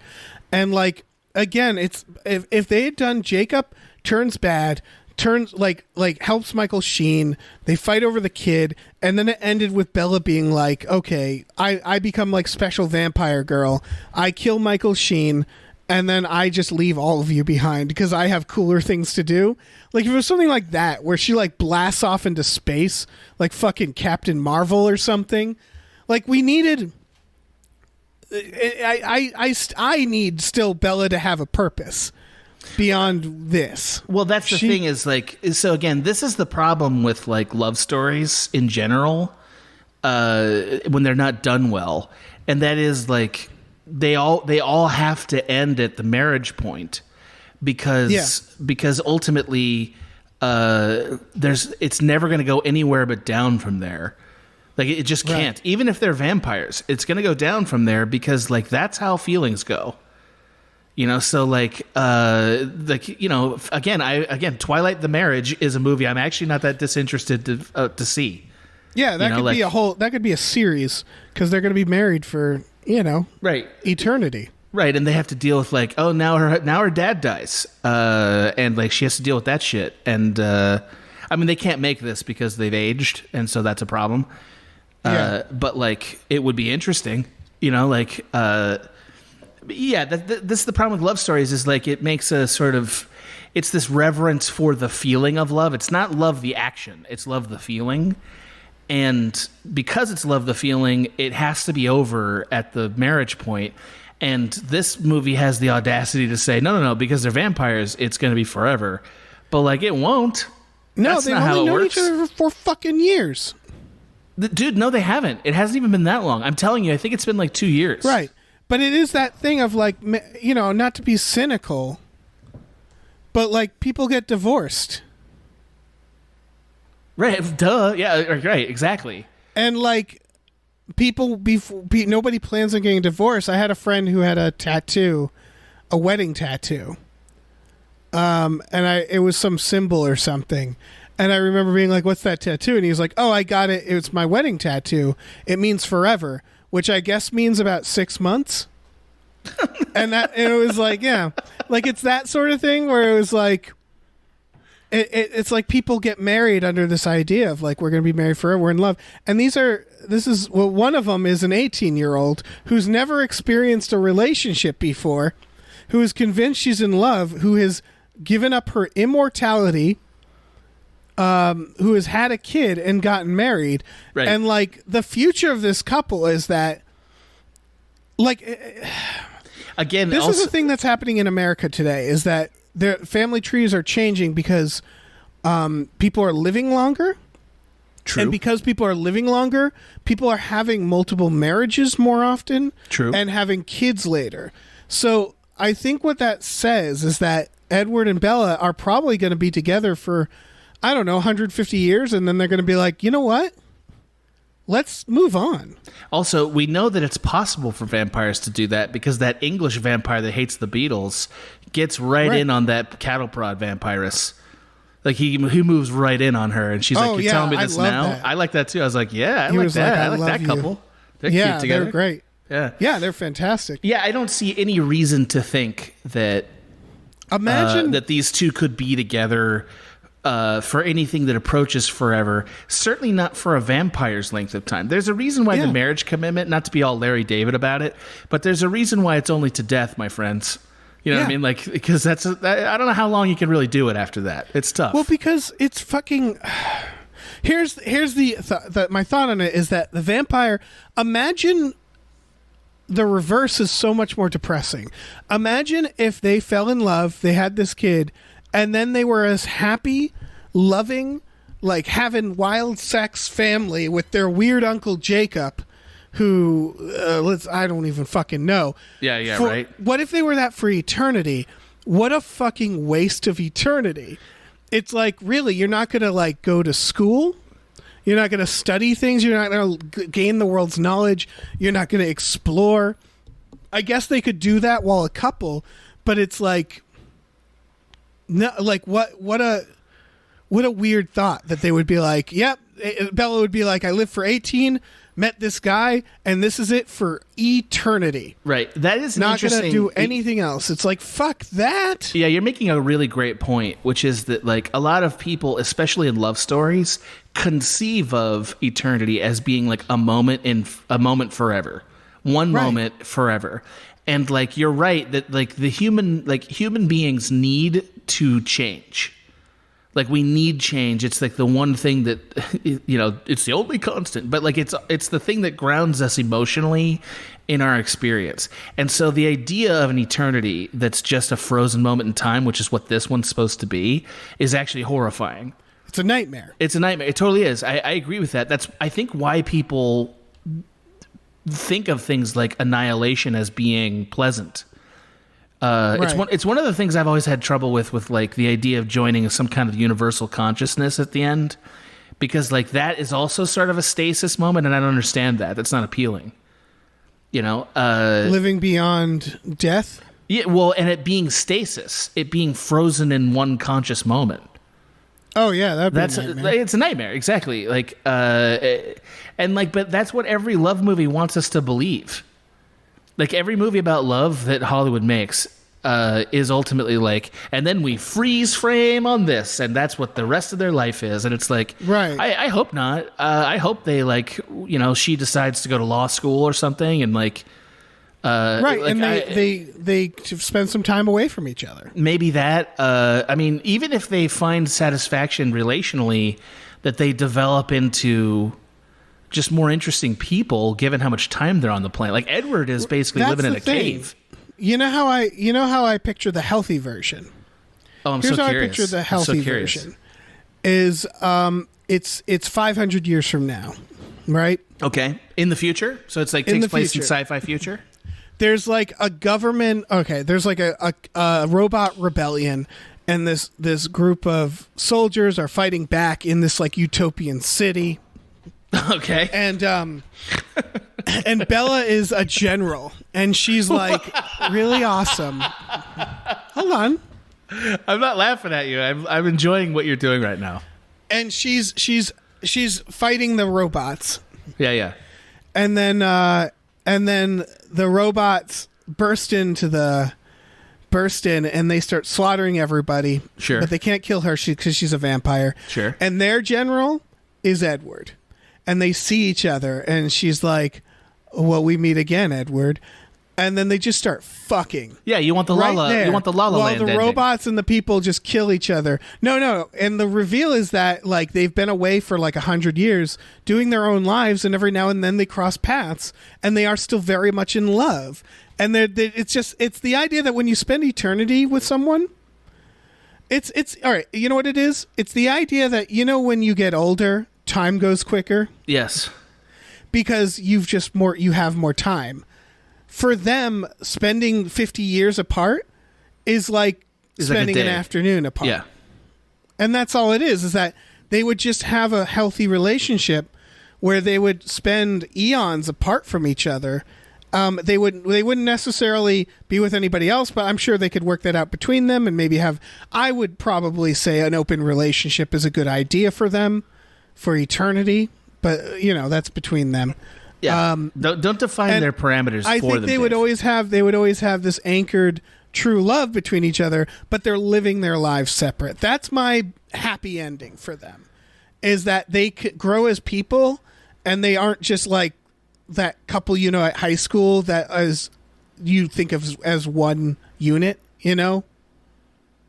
Yeah, I see. My happy ending for them is that they, at some point, this thing falls apart, and they end up working on. They end up working on a way to reverse vampirism, and like you know what I mean, and like they find a way to successfully do it, because I feel like that's possible somehow in this universe to reverse. So the other version is Bella wants out, and she dedicates her life to finding a reverse. She achieves it, and then like they both achieve it, right? So then Edward lives it, and then they're like, now we could do this because we're going to do one lifetime together. We're going to give it another shot. We're going to do one lifetime together. And like at key moments in that relationship, when they reunite this way, they decide, do you want to freeze on this? Do you want to try freezing again on this and being vampires again? And they so they enter into this sort of like contract where they come and go from the idea of unfreezing or freezing their lives as vampires. Right. I kind of like that idea. It's not bad. Yeah, you know what I mean? Like, I don't necessarily want them to split up because I'm cynical about relationships, although I don't think they're meant to last for thousands of years. I want Bella to prove me wrong. Because there's no reason for her to. Everything in my bones are saying, Bella, you made a bad decision. But I don't want to be like, I told you so, Bella. I want them to be happy. You know how I want them to die? Oh, please. So, trapped in a hole somewhere. Millions of years later, they've fought many robot apocalypses. Yeah. The Earth explodes. Thank you for bringing this up because I was going to bring it up. By the way, yeah. Well, again, we've talked about this in a previous one. Becoming a vampire is betting that humans will learn space travel before the Earth explodes. It isn't. It actually That's isn't. The bet. But it isn't, though, Dave. This is an important thing I wanted to make sure I mentioned to you before you go any further. And that is, like, if you can arm yourself with enough rations to live for a while, like a long, long while, a vampire could, in theory, leap off the planet. Like, you could leap off the planet into space because they don't need any of the conditions that they like for life that exist on Earth, except for food. Can they jump that high? Why the fuck couldn't they? Of course they could. What about what they do suggests they couldn't do that? I've never seen proof in this movie that a vampire can jump into our upper atmosphere. They haven't even fucking tried. Honestly, I think they could at least finagle themselves onto a rocket. Right, that's the easiest way, but legit, man. Like if it get really dire, if they can jump into space, good for them. I'm just saying nothing in this movie has shown me that. By food, they'd have to bring like people who are just like the problem is blood in space would the go problem. bad. That's yes, frozen blood in space is the problem. You need a capsule of some sort, or you just have a bloodsicle and you'd eat that. You'd have to. But it'd be like freezer burned. It would be too frozen. And it just also depends on like what's the minimum amount that they need to eat to survive, and can they travel fast enough to actually go somewhere? Yeah, what if it takes a while? My version was that the Earth explodes and Bella and Jacob and all the other sparkling vampires are just out there shimmering, and they like kick off of each other so that they start slowly drifting towards the sun. Right. And then in billions of years, they know eventually they'll burn into the sun, and that's the most hope they have, is they have to like sit there drifting at like 3 miles an hour as they slowly go towards the sun. And then, like, we see the silhouetted version while Sufjan Stevens plays while they get burned to a crisp. Definitely. Yeah. But it's like, by the time they get there, they have gone insane. I think, vampire insanity is a legit question about this franchise we haven't even talked about. Also a great band name, yeah. Why the hell does Michael Sheen and the rest of his cohort dress like it's like the year 1000? Why do they do that? Because they're vampires? Right, but okay, yes, but the Collins dress like they're hipsters from the 50 Shades of Grey movies, right? And yeah, I think this is a stylistic choice, right? I think it's traditionalism versus progressive. Yes, I think so too. But they're vegetarians. They're like, we're joining the society, and meanwhile, the other vampires are like, no, this is how it's always been. But like, okay, so again, I firmly believe my 100 vampire theory. I feel pretty strongly about that now that I think more about it. So like, I agree that that's what's motivating them, but it's contradictory to like everything else they're trying to do, which is, as vampires, what they're trying to do is like hide in plain sight. All vampires are trying to hide in plain sight. Like, they don't live in a. But are they? I think so. I don't think Michael Sheen's character lives in a kibbutz someplace. It's amazing to think that he has like an apartment and regular clothes. That's what I mean. He needs to. It's the only way that makes any sense, unless I don't think so, because I think the idea is that they just acquire so much wealth that there's like a cathedral that society is just like, that's just like, I assume that cathedral's a thing. I guess it's a tourist trap. They're conducting tours. Yeah, it wasn't clear to me if like that's their building or not, but I think it's their building. I think that's fair to say. So maybe they can have enough money and wealth that they can live like eccentric billionaires. I guess that's possible. But my other theory though, Dave, is that like, what if like what they're actually doing is like they're slowly going crazy. You know what I mean? Like, just the years of living and like all the psychological torture of the era and of the moment to moment of life just like wears on them until they're doing this weird bullshit, right? It's definitely a factor. Right. And the Collins are like, hey, we've only been around this for 200 years. We're not like weighed down with your weird medieval shitty history the way you are. So we don't dress in robes with long hair like maniacs. I do think Carlisle has been around for a while, but I know what you're saying. Is that like eventually they just become Howard Hughes. Right. They're just like living in robes, pissing in bottles, not giving a shit. Carlisle is like a real Philip Seymour Hoffman from The Master. Right? Yeah. He's a real he's a real chilled out cult leader, isn't he? Yes. It's definitely a cult. So the movie had never explained whether or not or how they're not a cult. The movie never proved me wrong there. They never said, no, we're not a cult because of this. It's like, no, you're a cult. Yeah, I mean, they're a cult. They're a cult just in terms of how they function. Right. Like, I think, honestly, the thing that sealed it for me is the fact that they built a house for Bella and Edward. And, like, that's what sealed it. What's that? That's what sealed it, huh? Yeah, for me, I'll tell you why. Because number one, it was built purely because of the fact that they're supposed to have sex. That's the first thing, right? This is built for sex. Hut. That's the point. The second thing is they built this thing. They didn't ask them about anything. They just built like, okay, here's your standard issue couch with the crib.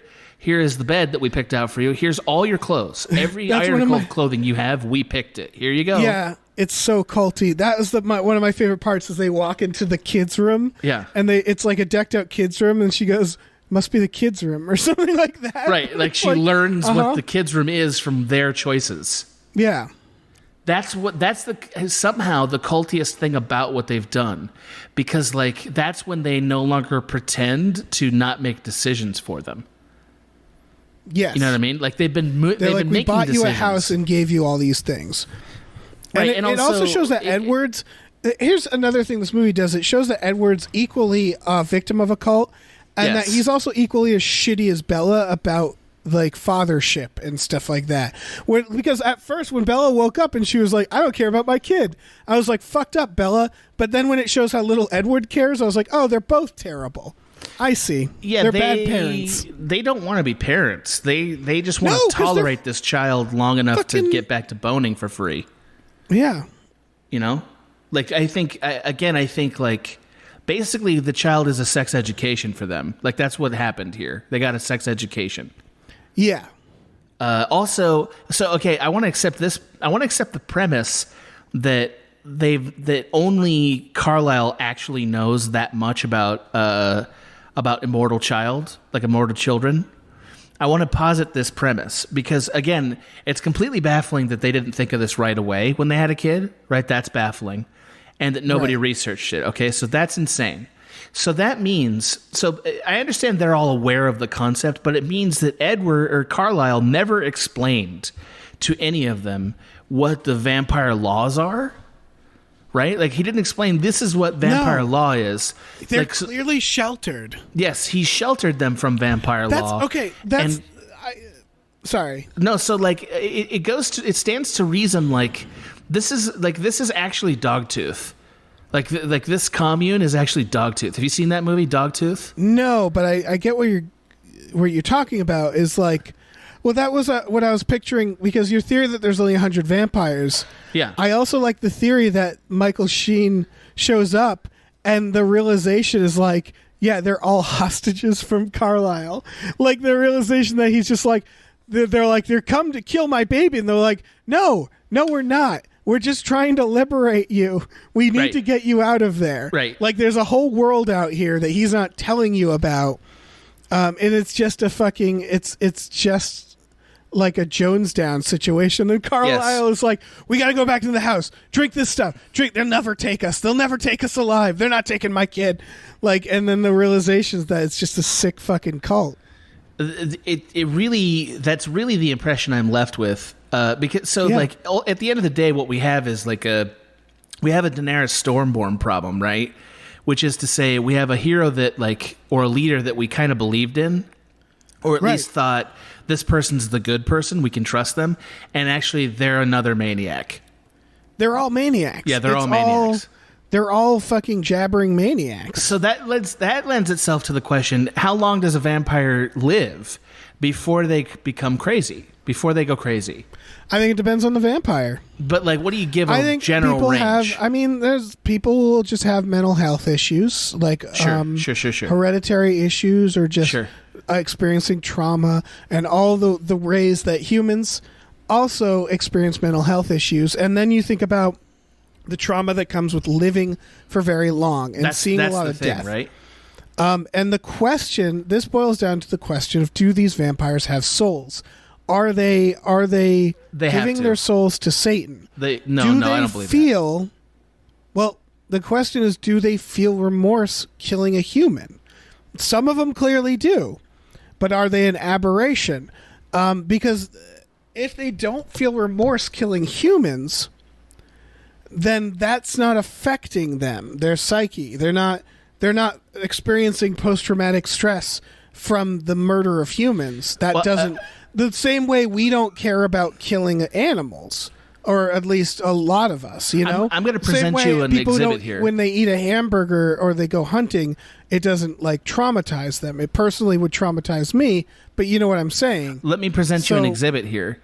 So to confirm what you're saying. So when they recruit that guy who hates the Beatles, which by the way, can't say it enough, stupid take, hates the Beatles. So I'm not a big Beatle fan, but I get that they're a good That's band. a stupid fucking opinion. I get the that they're Beatles a are good bad. band. I'm not going to say the Beatles are bad. Yeah. Right. So dumb. What are we doing? Anyway, so they recruit this guy. He kills a human being and drinks their blood, and they say nothing. They exchange a wry smile, because they need him. So they're like, yeah. Right. So that suggests that they don't actually have a moral compunction here. Right. This isn't a moral compunction. It's a functional rule. Well, right? it's not an emotional thought that scene thing. is the equivalent of when you're in high school and you buy drugs from a guy and he says something really fucked up and you just let it go because you just need the drugs. Like that's what I felt that was like he's killing a human. They're like, we're not into that, but we need you. So yeah, but okay, sure, but like, but also, let me put this in harsher terms though, Dave. So like, imagine that. And we're in 2020. So imagine that like this guy who you're recruiting, the next thing you see him do is say something racist, right? Like something, and I say racist because that's a pretty heinous thing, and we all have strong feelings about it. And then what you're suggesting is like they have to sort of like, you got to take the good with the bad. And like, to me, there's a moral impetus for standing up to people who say racist things. Right? Well, yeah. See, you set a different. You said, first of all, let's say it's 2020. So if I was buying weed off of a guy in 2020 and he said something racist, I would say, never mind. Right, you would stop the transaction. Right. Yeah, and then I would go to one of the many legal options for buying That's weed. Right. Correct. I'm also an adult. I also have better convictions that I've learned over years. So are they. When I'm a teenager, I'm sorry. You're explaining the drug dealer situation. No. What I'm getting to is... You said if a guy said something racist, is this racist person someone I'm recruiting for a vampire army or someone I'm buying drugs from? I would argue they're not that different. They're both like. So you're saying because of the stakes? You're saying that buying drugs and hold on. Let's back up. All right, Dave. But if you're gonna no but this, I'm gonna freak out. I'm gonna lose my fucking mind. So first you're saying that buying drugs is the same as recruiting a vampire army. Functionally, they are not that different in this case, right? In both cases, you need a result. You're tolerating a person that you don't necessarily like to get the thing you want. That's what I'm saying. Okay, yeah. Right, and you're arguing like, oh, well, the stakes are much different. If I need this vampire to survive, I'll tolerate his racist remarks. Okay, and we're specifically talking about racism. So if I've encountered a racist vampire, which I imagine there's a lot of. Oh yeah, well there's at least some. And I need him to fight a Michael Sheen war, a Michael Sheen war. Yeah. Would I tolerate the racism because I need them? I don't think I would this guy because there's a lot of other options. If this person was like the most amazing wizard vampire ever, then I'd be like, I would probably go to the group and be like, look, he's really racist. Right. Should we just suck it up? Good. Should we suck up his terrible racism? Because that feels wrong. I feel dirty. Good. But like, obviously they're an asset. But if I'm buying drugs in 2020, when there's many other options, I'm not desperate for drugs. I can go to someone else who isn't a racist. Okay. If I was like a nervous, dumb teenager who didn't know how to like stand up for their convictions and just didn't want conflict, maybe I'd be like, oh, okay, man, here's the money. You know, like that's the problem we in America are dealing with is allowing racism casually. That's a big problem in this country now. Dave, hang tight. So I want to say I'd be like, no, racist. I won't buy drugs from you, but that's me being patting myself on the back for a hypothetical situation where I'm not racist, when the reality is a lot of white people are just cowards about that. And that's the problem, right? Yes, but because you did not allow me to make the connection until 10 minutes after I needed to make it. I have to backtrack. Would you stand hold on, Dave. No, I'm sorry, vampire? man. Let me make my connection before you make me entertain a totally unrelated hypothetical. So look, the reason I brought this up is not to talk about what would people do with drug deals. It's to say I picked a thing that had emotional value. Racism has emotional value, right? That's the issue. So like if you felt like, hey, I don't need this guy in order to survive, which by the way they don't, right? The vampires don't need this guy, and he does something heinous like that, you don't give each other sort of a wry smile, right? You're like, that's not working that's not okay. And my argument is murder should be at least as heinous to them as racism is, and it isn't. No, it isn't, because I think you used the wrong analogy. I think racism isn't what the equivalent. They're not equivalent. They're equivalent. I'm a vegetarian. If I was recruiting someone and they were eating a burger, I wouldn't preach because I'm not an asshole. And that's the thing, is that's what the aversion is, that the normality, their nature, is to eat meat. is to eat humans. That's in their nature. It's not someone being racist. It's not someone being fucking weird. It's someone doing the thing that I've opted not to do. See, now here's where you and I disagree, though, because if you were morally trained to think of murder, like killing a human being as murder, if that's how they had been morally trained, then it would not be as simple.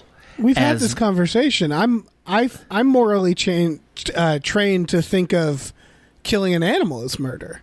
Great. So look, this points out the thing that I'm saying, which is that I don't believe that they think of this issue in a moral way. I think they think of it only in a functional way, right? Yeah. Well, personally, the reason I don't yell at everybody eating a burger is because I know that's not how you change the world. You know, like you don't hound people. You don't, at least in that specific case, it's something that's been so normalized that preaching to people is just, you become PETA, and nobody likes that. So like the way I imagined it is they're like, that's a different conversation for another day. They see them eating a human and they're like, you know, what can we do? See, I just think, I think they all eat people. You have to if you think it's morally reprehensible. Like, because murder's not just like a mildly toxic behavior. It's the worst behavior there is. Sure. Murder is the worst thing you can do. So, like, right. I understand it's a bad one. It's a bad one. So I understand what you're saying about, like, yeah, you can't preach to vampires if they're already converted, blah, blah, blah, blah, blah. But like, once upon a time, the case I was making here is I don't believe that there's like a moral impetus behind what the vampires in the Collins family are doing. I think that these are all sort of rules that they were forced on them, these constraints, and that, like, if left without these constraints, they don't believe they would survive. I think what it is that, like, you ever see a movie where someone's a spy and they have to watch someone get murdered, or like, you know, someone's a cop, right? And they hate it, but they have to do it. If that were the case, it's then usually their first smirking. murder. That's usually like when they get a taste for murder, right? Right. But the idea is that they would struggle with it, but they know, like, it's not that. Because, like you said, it's more casual. Right. They seem very desensitized to the idea of murder to me. Yeah, for sure. And God, I don't remember the thing I was making because we got so sidetracked with my analogy. They're a cult, Adam. They're a cult. Yeah, they're a cult, and, like, they're not... Yeah, they're definitely a cult, and they're not, like, enlightened in any way. Right. Like, they're an aimless cult. Yeah, that's so weird, because, like, you kept asking, like, do I think their souls go to... that they sold their soul to Satan, and I'm like, no, I don't. We were talking about vampire insanity, and the question of... Oh, insanity. Right. Would insanity matter? Thank you. And it's only if what they see is traumatizing them. Right. Otherwise, it would just be boredom. They would learn everything in the universe and then get bored. And see, I do think that, right, and you brought up, is their soul gone because of... And no, I don't think it is. That seems... They totally dropped that line of conversation, by the way, so... Yeah. And I think that's smart. I think that there is something debilitating about the constant casual introduction into murder, even though they seem sort of desensitized to it and sheltered to some degree. Mm-hmm. Like, maybe that's the point of what Carlisle's trying to do, is, like, I'm trying to, like, keep them alive and innocent long enough so that they have a longer run, because otherwise they turn into Michael Sheen maniacs given enough time. So he's trying to not literally save their souls, but save their sanity. Yeah, I think so. Well, he's not trying to save their souls because he doesn't offer anything other than a functional, like, moral code. Right. That's not even backed up with any, like, emotional value. It's just like, this is the rules we live by, and if you fuck up, well, that's okay. That's not how you change somebody's life. You know Here's what I mean? My theory. I'm ready. Carlisle goes to bed every night. He goes in his room. Yeah. He takes out a picture of all of them, and he masturbates furiously. And he goes, "Oh, my little vampire family!" Which one do you think he really goes for? Like, who do you think he's really going for? All of them. The bigger the family gets, the harder he comes. So do you think he gets prima nocta of a sorts with Bella? You think that's, like, don't be unstated? weird. Don't make it weird. No, it's I'm not. making it weird? Don't What are you make it talking weird. about? He's not preying on them sexually. You're he's sailing He's in on just here. masturbating to a picture of his family. Adam, That's don't make not it predatory? weird. Okay, it is predatory, but it's not like assault. He's going to his room. I didn't say it was assault date. I just asked, is this part of his deal? Where it's like, this is a coven, so therefore everyone sleeps with everybody. He doesn't touch them. That's what makes it hotter for him. Is that he just takes a fucking Polaroid of his family, or a nice photo, glossy, and he goes to bed and he masturbates to the picture. And the bigger the family, the better it is. Like, what do you think his wife? What does his wife do? She watches. Yeah. She's letting this happen. Do you think that she gets a kind of like regal pleasure from seeing what he does? Yeah. She tells him to do it. This is their narrative. She that they're steps weaving. on his chest and yeah. Calls him mommy's little worm. Right, breaks rocks on his shoulder and stuff. Yeah, 100%. Yeah. I think that's a until valid they get theory. gunned down by the vampire police in like a Waco like situation. See, now I would have been fascinated, by the way, Dave, if they had gone through with murdering Carlisle, right? They go through with it. And what we get is we get basically the Godfather story of the Collins clan, where like Edward basically has to end up murdering Emmett, the linebacker vampire, so that he can keep control of the Collins family and make sure they're still Collins. Oh, like there's control over the... Yeah, I could see something like that. That's That'd be interesting, great. right? Controlling the coven. Like, that's a fun narrative. Yeah. You know, like somebody's got to retain control, and then like Bella turns out to be like a sort of a Kay from The Godfather, where she's like not really in on the family business, even though she's a vampire. There's a lot of things they could have done that that's they a didn't fucking do. cool narrative. Yeah. Yeah, that's a cool narrative. How do you feel about like? So was it all just a big fart? Is that what happened here? We just watched The series? 5 movies of farts. I do feel like the ultimate joke is on us, right? It's always been on us, Dave. Yeah. Yeah, we've always been the butt of this joke. I enjoyed the first one more than I thought I would, and my enjoyment of these films have been slowly getting worse. It's been getting worse and worse. This was the sloppiest movie I've seen in a very, very long time. This might be the worst one because Yeah. I do think that I would appreciate the series more if this amounted to something, anything. But it didn't. Like, So- how much would you? What level of gratitude would you have for one of our patrons who decided, I'm going to take that battle sequence and I'm just going to edit underneath it wrestling announcers and like You're asking one of our music and patrons stuff? to do that?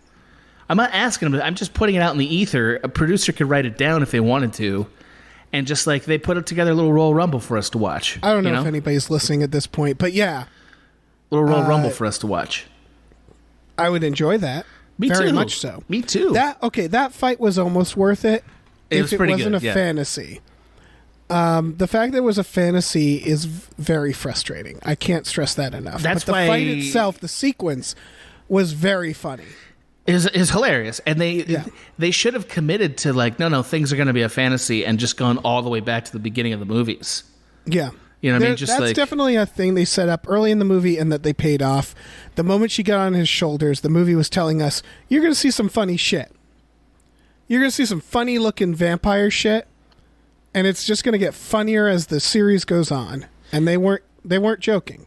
I'm trying to imagine to myself like what does Robert Pattinson and Kristen Stewart talk about when like somebody brings up that CGI baby? Like what are they like when somebody's like, hey the man, what was it actors? like working with that CGI baby? Like what could they say to that would be like I don't think they respond. I think they're like... they just stare blankly? If I were them, if I saw someone with a fucking Twilight shirt coming towards me, I you would twist their take head them off. out. Yeah, I twist their head right off. You twist their head right off. You pop it off like a Barbie doll. Yeah. Yeah, I think you have to. It's too much. It's too much. I get why they disappeared for a while. I get why they're probably very psychologically scarred by these movies. It's got to be frustrating to make so much money on something you know is bad. Yeah, because I was going to say they're doing good, so that's something, but what a price. But right, it's like I can't think of anything I'm willing to say on air about like any of the work we've done, but like but there were things. It's like, oh, sorry. No, I was going to say, well, there are things that like we made that we knew weren't that good because we had to for hits and stuff, and like it would be like just the most disappointing thing in the world to know you were churning out something bad and formulaic and it was successful, and like so you were chained to it forever. Right. Imagine at a very young age making a decision that isn't good for you, that affects you for eternity. It's like that. It's just like that. Well, I don't think that these movies are going to haunt them for eternity, because if it wasn't for us, people would have already forgotten they were a thing. Right. Like, it's really us haunting them for eternity. Yeah, we're the ones. We're part of the problem. Right. We're the Michael Sheens in this story. Yeah. You know, have you ever heard Michael Sheen squee like he squeed in this movie? It was. I can't believe they left that in. It was marvelous. Amazing. Yeah, it really was. It really was. The sound of her heartbeat. He was like, wee, woo. I think someone tweeted that at one point and was like, I don't know what the context of this is, and I never want to know. Because it's the most out of place moment in Twilight, is that sound. And that's a real fucking Death Star trench run of out of place moments. There's just a lot of them. There's a lot of them. You have to really use the Force to navigate that minefield. God damn. This is, I would say this wasn't worth it, right? You would say this wasn't worth it, wouldn't you? Wasn't worth it. Let's go with that as our final answer. Not worth it. Not worth it. Didn't enjoy it enough to do what we've done here. Regrets? Yeah. A lot of regrets. I have a lot of regrets. If I had a time machine, I would go back in time and I would shoot you. Yeah, that's fair. Or I guess I would just say, let's not do it. You'd unsnap it, right? You'd undo the Thanos snap. Yeah, I definitely regret all the decisions we made leading to this moment. Me too. I think my life is worse now, and this might be the end of us. You know, I really think it might be because, like, up until this point, Dave, you and I have sung together in podcast form for the joy of it. But that joy is dead now because this was a very bad movie. yeah, it was a very bad movie. I don't know. In seriousness, yeah, me and Tom have done a bunch of podcast series where someone's like, watch every Tremors, or watch all the Highlanders, and it's a thing I would have never done before. Sure, of course. Which maybe I don't have to do, especially with these. But part of me is like, well, I never would have seen these otherwise. And now I know. Now I can talk about Twilight with authority. And that's a life skill. If anybody needs just some Twilight chat, it really at any given moment, maybe you need an anecdote, or an out of context quote, or really just a funny reference for your school paper. I mean, currently I never want to talk about Twilight again. Right. But give me like a week, and then I can imagine some grad student somewhere interviewing you as like a prime source for their Twilight, the ongoing narratives of masculinity or some bullshit. Sure. You're the main source. They talk to you about it.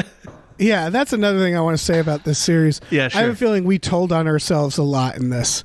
I have a feeling we've said because we've just recorded ourselves talking for hold on, let me do the math. First episode was 2 hours. Okay. Then the next two were roughly 2.5. Okay. Right? I don't remember. So it's 5 hours. It's 11.5 hours about. So we've been talking for almost 12 hours. Sure. Just about relationships and vampires and politics and religion. And so we're bound to have let out some like insane nuggets, right? I think it's likely that the vampire that's been waiting to be released from the cellar of your heart is out now. Yeah. Like, you've let out your James. Your James is out in the world now. Right. And now he must have his head ripped off. And then burned like he's a piece of gasoline-soaked wood. Yep, and then avenged, but not really, and only for a little bit of time until you move on to something else. Yeah. That doesn't amount to anything. Yeah. Do you wish, if you could steal any vampire power to, like, keep as yours that you've seen in the franchise thus far, what do you keep? I would, I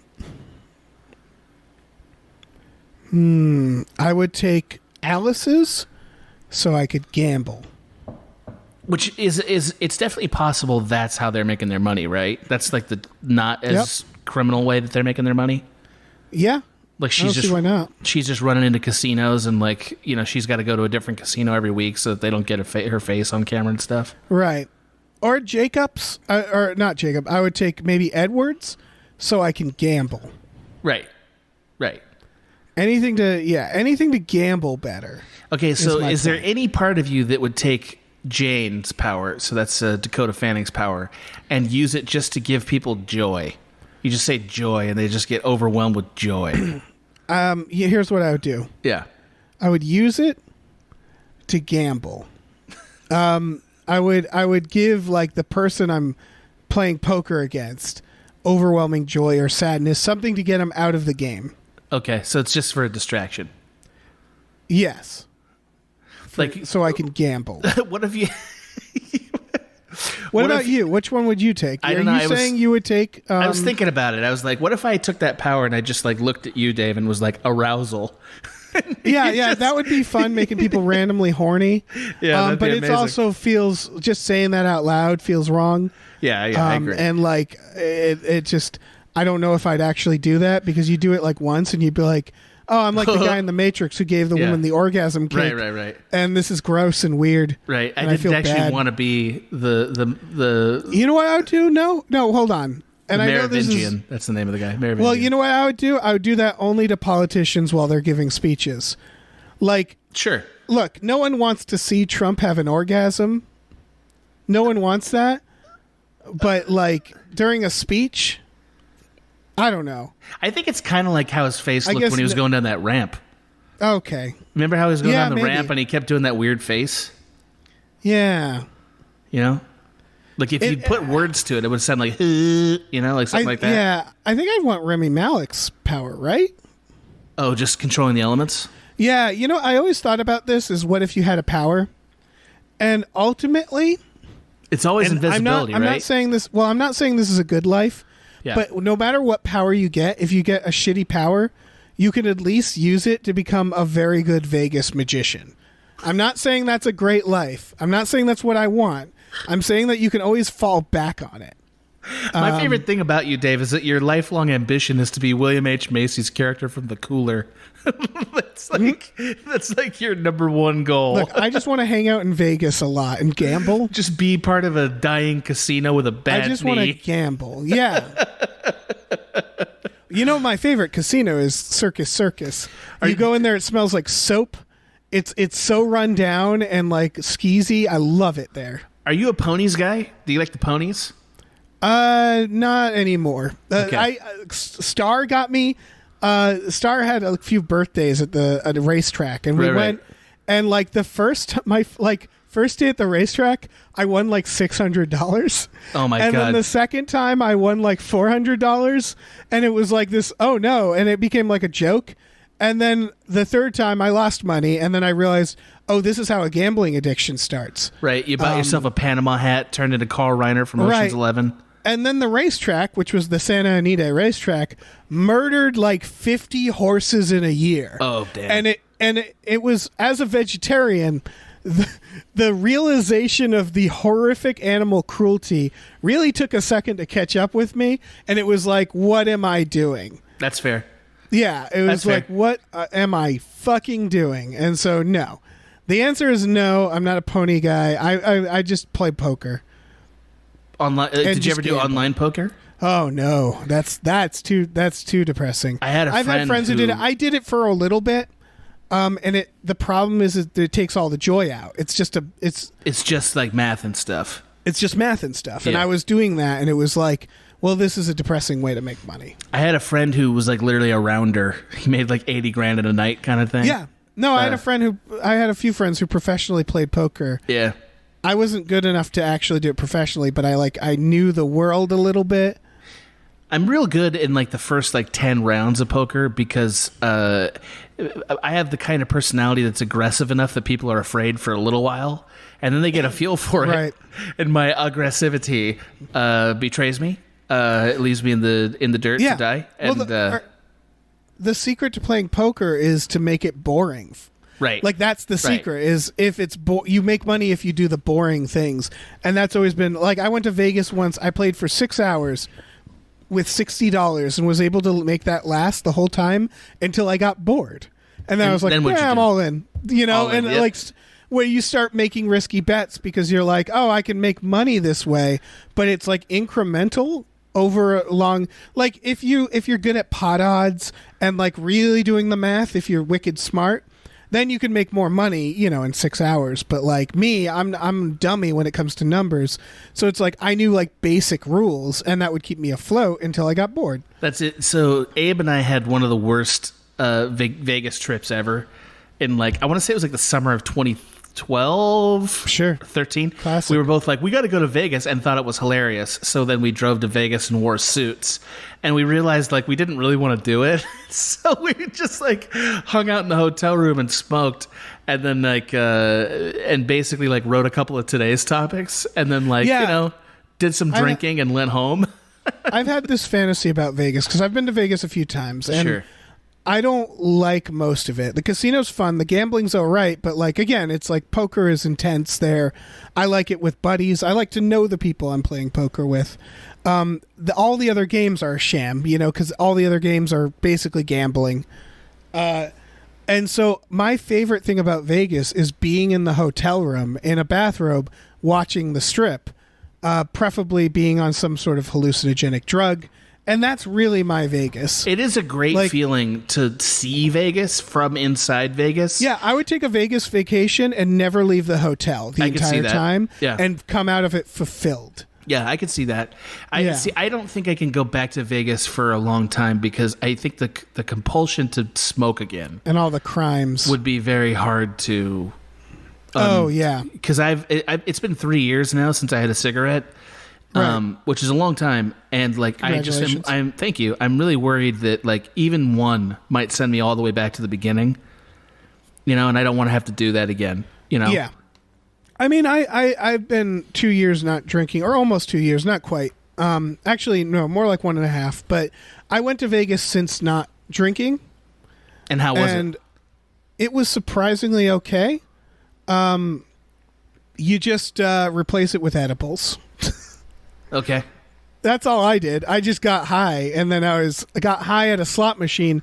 If you've never been on a slot machine while really high, it's a beautiful way to lose your money because it's like, oh, this is amazing. But I've also been good. I also quit smoking a long time ago, and I found it's something that's my vampire power. I'm good at quitting things. I tend to be, at least. That's good. I'm knocking on wood right now saying that, but yeah, it wasn't that bad. It's hard because everybody's fucking drinking there. Everybody's smoking. The answer is you need a vice in front of you. Everybody always needs a vice. A lot of losers take up exercising or something like that, you know? But I'll take like hallucinogenics and like, I don't know, weed. Yeah, see, weed's another one. Like find the one that works for you, and then do it until it kills you. Yeah, that's fair. Maybe an edible. Yeah. I mean, I eat horribly, so like that. Oh yeah, me too. I got that going on. I do have one. I do have another Twilight question. I want to make sure I get on the record somewhere. I want you to know I have Taco Bell coming. It's on the way. Oh great! So like that's the for sure end of the podcast, or just when we stop for a while. Or I could just go get the Taco Bell and come back. I do have to record another podcast, so to me, I think we're just defining the rules. Like that's all this is. So look, do they ever explain why what the eye colors are for vampires? No. Okay, but so they do make her wear contacts when she meets her father. That weirded me out too. That because weirded me out. I thought they had blood eyes when they were thirsty, and maybe that's it. Is that she's super thirsty, and that's why she has to feed before seeing her baby. I think they're afraid she's gonna crack open her baby like a melon and just eat the innards. Is that what they do? Do they is it like that spaghetti? was the whole thing with meeting her dad. They're like, try to pretend to breathe and cross your legs, and that was good. That was like the first time they actually explored stuff. But I think the idea is like she in that moment she wants to eat her dad more than she wants to do anything, and so her eyes are blood red because she's like new vampire. And she's just like, oh, I'm so hungry. And that's a theory that makes sense. Again, Edward's eyes change all the time in this franchise, and I can't figure out why. I'm betting that in the books somewhere there's an explanation for it. Or I think you're giving them too stupid. much credit. Yeah, I think it's just dumb. It could just be dumb. The more I think about it, the more I feel like some vampire really could be a hero if they just slathered themselves with blood bags and leapt off the earth. In some direction and like populated a whole other planet. Make a little capsule with blood. Yeah, Mars vampires or something. Well, I think you'd have to I guess you really can't really jump to like another solar system. That's too far. Yeah, that's the thing is the jumping, they wouldn't go fast. They would hit our atmosphere and they'd hit resistance. Yeah. Yeah. That's true. But what if they jumped off of a rocket?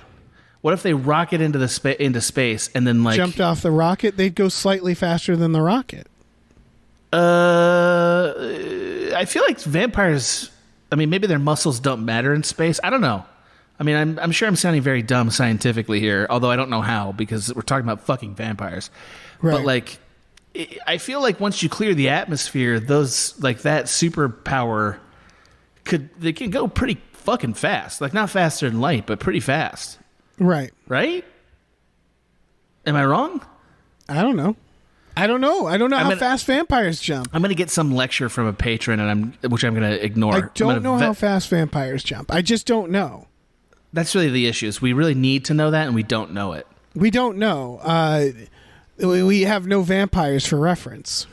Yeah, it's tough. We could watch. All right, here's what I propose we do. Sure, Adam. Oh, great. We watch the Twilight films. From start to finish, we watch them, and we pay attention just to the jumping and physical characteristics. Yeah, we got to watch them all, and we calculate how fast they can jump, how they can move. We log every time their eyes change. We write these notes down, and then we do a podcast where we talk about our results. Yeah, we call it twiology, like just instead of biology, just twiology. Yeah, and it's where we're done with the relationship and sex part. Now we're just like, how do vampires work physically based on these movies? And then they find us dead in the desert. Well, that's from your fucking gambling addiction, is what that is. They're gonna bury you with a Panama hat full of vampire leaflets. God, I need a Panama hat. You do, dude. You would be complete in a fucking Panama hat. I used to do Hawaiian shirts, right? Because I thought it was funny. As you should. Because I'm like a fat guy and like, oh, Hawaiian shirt, it's funny. And then one time I wore a Hawaiian shirt out and someone just was like, yeah, you look really good in that. Like a genuine compliment. Yeah. And I was like, oh, that's it for Hawaiian shirts. You don't want to look good. You don't want to look... No, I wanted it to be funny. I wanted it to be, oh, I'm a dude. When I moved to LA, the first thing I did was literally the first time I moved to LA, on my drive to LA, I stopped at a Target and bought a bunch of Hawaiian shirts. And this is coming from someone who's dressed like a punk, like all black. So I was like, this will be funny. Hawaiian shirts are funny. I'm going to be LA Hawaiian shirt like a detective. Maybe I'll grow a mustache out. You're sort of a terse Ignatius E. Riley sometimes. Sure. You have these fucking ridiculous theories but then you make everyone participate in. Right. And then what happened was no one else was in on the joke. So I just looked like a guy trying to look presentable. And it was like, oh no, I don't want to look like a guy trying to look... There was I did the same thing at my friend had a wedding in Maine. Sure. And speaking of vampires, their family they're like very skinny, lanky, suited people. Yeah. And I was like, "What do I wear to your wedding, man?" And he was like, "Whatever you want." And I was like, "So like a Hawaiian shirt?" And he was like, "Sure, man." So I went in a Hawaiian shirt. Right. Black tie wedding it was. And everybody was in black ties, formal wear. But me in a fucking Hawaiian shirt. I walked up to him and he had a big smile on his face. And I was like, okay, I hate you. And he was like, you look great. And it was just, and then the realization as the wedding went on is people aren't in on the joke. So you just look like a jackass who thinks they look nice. Well, I don't think anybody's looking at you in a Hawaiian shirt at a wedding and saying that was a great wedding, by the way. No doubt. We stayed for the weekend. It was on an island. There was fireworks and shit. There was a real it was magical. It was rich person wedding. Yeah. Like there could have been a Bon Iver song while you were making out with your partner, whoever that was. And they both looked like vampires, so it fits. No doubt. I don't think anybody's looking at you in a Hawaiian... Sorry, it was a vampire wedding. It was the Twilight wedding. That's what I went to. I went to the Dave. Twilight wedding. Thank you, Dave. It's okay. I'm gonna go ahead and finish the sentence now. Are we gonna live with that? I'm sorry. It's okay. It's all right. I love you, buddy. It's all right. So I don't care. I'm done with this bit now. All right, you fucking submarined it. You shot some holes in it, and now it's sinking. I didn't know I was submarine. I thought we were having a conversation. We were until you got into a fucking monologue about which kind of fucking wedding you went to. shirt, Panama hat, and nobody in the world. To you, I got triggered by the conversation of Panama hat because I needed to explain that that's a big thing for me. I have a big history. I am thrilled with the idea that you can be triggered by literally anything. Well, okay, define triggered. I always think of triggered as anything that sets you off. Yeah, that makes your body makes you have a response. You automatically have a response. Yeah. Yes. I think that seems fair. That's what the word implies. I can tell you. I just want you to feel certain that not a single person saw you at that wedding in that Hawaiian outfit and thought, this guy thinks he's doing it correctly. Nobody fucking thought that. There is no chance of that. Like, I believe every human being at that wedding saw it and thought, oh, this guy is a punk. Well, guess who they all wanted to party with after? Of course. Also, one of the best photographs of me ever taken is from that wedding. It was back when I was drinking. We were walking the streets of this main island afterwards, me and my friends. I'm in a Hawaiian shirt. I have a big smile on my face. My friends are on either side of me in suits. And someone took a picture, and it's like kind of blurry, so it just looks like I'm like a Colombian drug dealer. Yeah. And they're my bodyguards. That's another. It's so good. That's an alternate destiny so for you. in charge, and the fact that it's blurry makes it look like it was taken by like the FBI.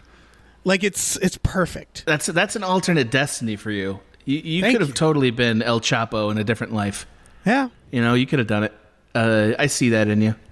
I see the burgeoning El Chapo. I don't know. I could have seen it. I wouldn't hate it. Right. I wouldn't hate it. No, I wouldn't hate it either. So, like, Twilight. Are we never gonna? Is this it, Dave? Have we done it all? Have we done everything we're gonna do? I think we've done it all. I think 3 hours 40 minutes. That's insane. I think that's pretty good.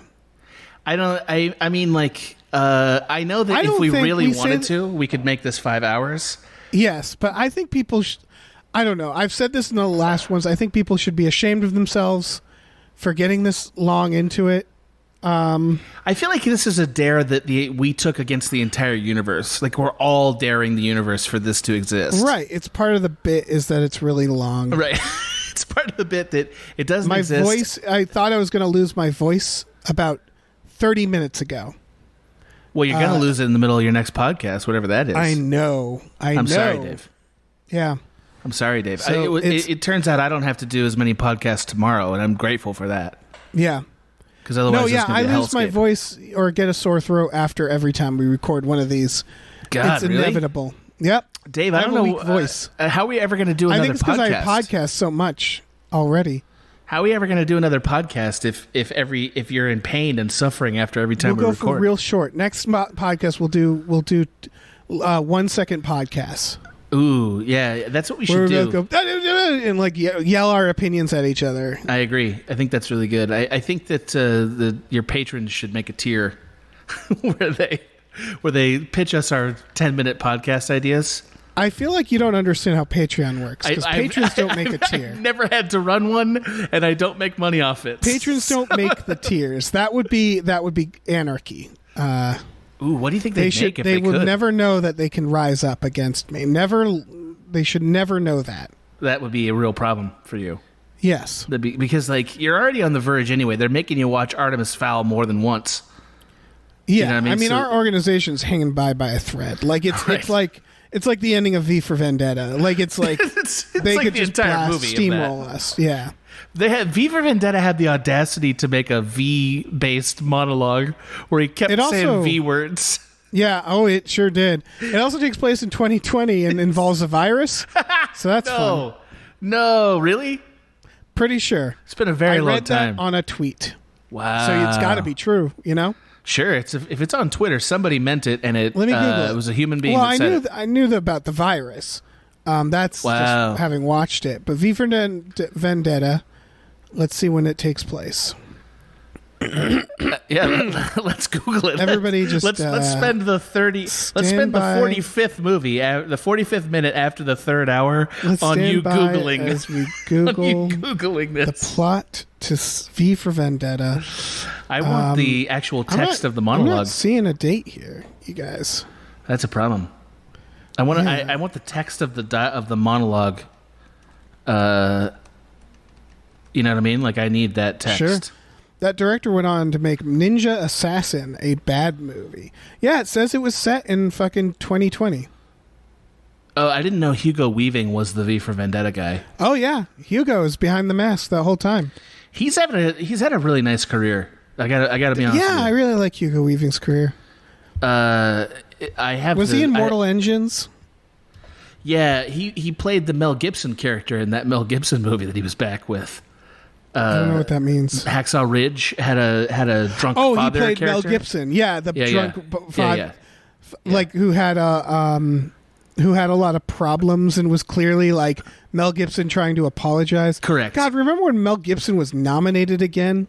I do, because everyone at Cracked lost their shit over that, and rightfully so. They were very mad about it, though. Yeah, I was too. I remember that because it's like, I don't know. What does it take? How many times? How many times, Mel? We've talked about Mel Gibson a lot in this episode, and I don't know if I like that. That's interesting. Yeah, we have. Because, again, to complete the circle here, this movie would be like if Mel Gibson did the entire Sons of Scotland speech, and then they all went home. Right. Like, they'll never take our freedom, and they all nodded, and they were like, now let's go back to the countryside or wherever. Right. Listen, Adam, I got to tell you something. Oh, please. I'd like to hear something. My delivery driver will be here in 3 minutes. So that's how long we have left of Twilight before it's over. I think so. I think we should plug some stuff. Oh, you want to wrap it up? Wrap it up. Well, I mean, what do you want to do? I at this point, I feel like we're on a dare. I'm like, fuck your timetable. I won't be the one that says quit first. Oh, I feel totally comfortable saying quit. That's why I love you, Dave. Because you're a man of sharp action and decisions.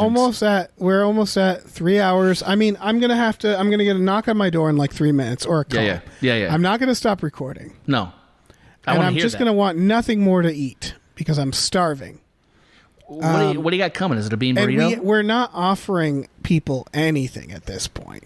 I'm talking about getting delivery right now. That's what they're listening to in their cars. I think they want to know what you're getting. With their family gathered around. That's what's going on right now. That's the reality of this situation, of this rock bottom that we've hit. Dave, because we're at rock bottom, Adam. You're talking past the obvious content that you're refusing to give them, which is name your fucking order, Dave. It's a burrito. What kind? We got bean burrito. What do you got? Of course, I don't eat meat. I forgot about that. So, did you get a bean chalupa? Any chalupas in there? Oh, I changed my mind from Taco Bell. I think it's just from some place. So it's not okay. So in the middle of our conversation, you had time to change your order from a different place. It's easy. It's easy when you use Postmates, Adam. I'm so glad to hear how engrossing my point of view is for you, Dave. Look, people can do two things at once. I mean, monsters can. Yeah, I agree. Yeah. Monsters can do two things at once. They can. Like I said. Yeah, you did say that. That's on record. It's in the 48-minute mark after the third hour on this Twilight podcast. All right, fuck this. I hope you've enjoyed Guylight. We've done our best or worst. I don't think they have. I don't think you've enjoyed it either. I don't think we've done our best. But this is what we gave you. So yeah, hashtag bean burrito if you've made it this far. Yeah, hashtag bean burrito. I've yet to get hashtagged. Yet to get a hashtag. So that tells you a lot about people's ability. So wait a minute. Let's give them the actual tweet. The actual hashtag. It needs to be hashtag free the burrito. Free the burrito. Free the Hashtag burrito. free the burrito. Yeah, that's right. Whip that burrito out. If you'd like to hear more from the network Gamefully Unemployed that you're on, stay tuned. Feel free to pop in some of the other wonderful content that they make. Complain to Dave that Twilight only has 5 movies, and see if he'll make more movies. See if he'll do it. I don't know. Plug at him, yeah. Yeah. You can find my other podcast content on the Small Beans Network, where you can listen to I'll Show You Mine If You Show Me Yours, my podcast with Maggie May Fish about friendship and media. My podcast One-Upsmanship with Michael Swaim, it's about video games, and it will soon have some IGN big time reviewers, I'm told, which will be fun. And Director Piece Theater with our buddy Abe Epperson, where he and I talk about the high art directing craft in low art movies. Ooh. So yeah, all great. Yeah, thank you. I enjoy making them. All of them take less time than Guylight took, but they don't provide anywhere near the joy. It's half the joy. It's true. You can find me on Twitter and Instagram at The Real Gans. One day there will be a theater movie, and it'll be just for you. Yeah, you can find me on Twitter at Movie Hooligan, and our Patreon, patreon.com/gamefully unemployed. That's Employed. You can find exclusive podcasts there like Tom and Jeff Watch Batman and Fox Mulder is a Maniac. Oh. Yeah. Don't you feel like that guitarist from Mad Max should be playing us out right now? Oh yeah. Like he should be chugging the metal for us because we've gotten this far. We got spooky beginnings and exits. Yeah, that's true. We do. Yeah. We're spooky guys. I think we are spooky guys. Spooky. I think this podcast is a federal entry into spooky guys, the category. Yeah, there's definitely Yeah, we're being monitored. We're on some lists. Of course, we better be on a list after this. Are you kidding me? And it's just a list of losers. The FBI, just like, this is our list of losers. What are you? That's how the FBI what are you, Jim talks. Carrey? Losers. I think they're gonna haul us in because we're on to the vampire presidency. I think they're gonna haul us right in for that. That's a possibility. Losers. Losers. Yeah. Like a glove, right? I was doing more Pauly Shore. Weasel. That's my best Pauly Shore. No, he does. He holds up. He does it. That's what he does. Come on there, buddy. Oh, let's watch Pauly Shore movies. Let's watch Biodome. Let's make an entire series on Biodome. Yeah. We'll do an hour for every 10 minutes. Oh, yeah. Oh, easily. You think I can't make you can't make 30 minutes out of just the word squirrely? You're wrong about that. I can do it. Oh, yeah. Squirrely! I can do it. I can fucking do it. You know way too much about Biodome, it seems. I've seen it a couple times. My delivery's here. Oh, good. Hold on. I'll be right back. I want to hear it. We're going to hear it. Go ahead. Go ahead, Dave. I'll keep him entertained. Don't worry. You think this delivery is fake? I think there's a pretty good chance it's fake. Like, it's possible that he's having guns delivered. Dave gets a lot of guns delivered. I just need you guys to know that. He has a guy who comes over in a khaki mask and just delivers them shotguns. He's stockpiling shotguns. That's what he's doing. Hopefully the feds aren't listening, because Dave's got a closet full of shotguns. Closet full of them. Did you keep talking? I did, yeah. Okay, because I'm not going to cut it. I hope you do. I think you're going to need to. Ho, ho,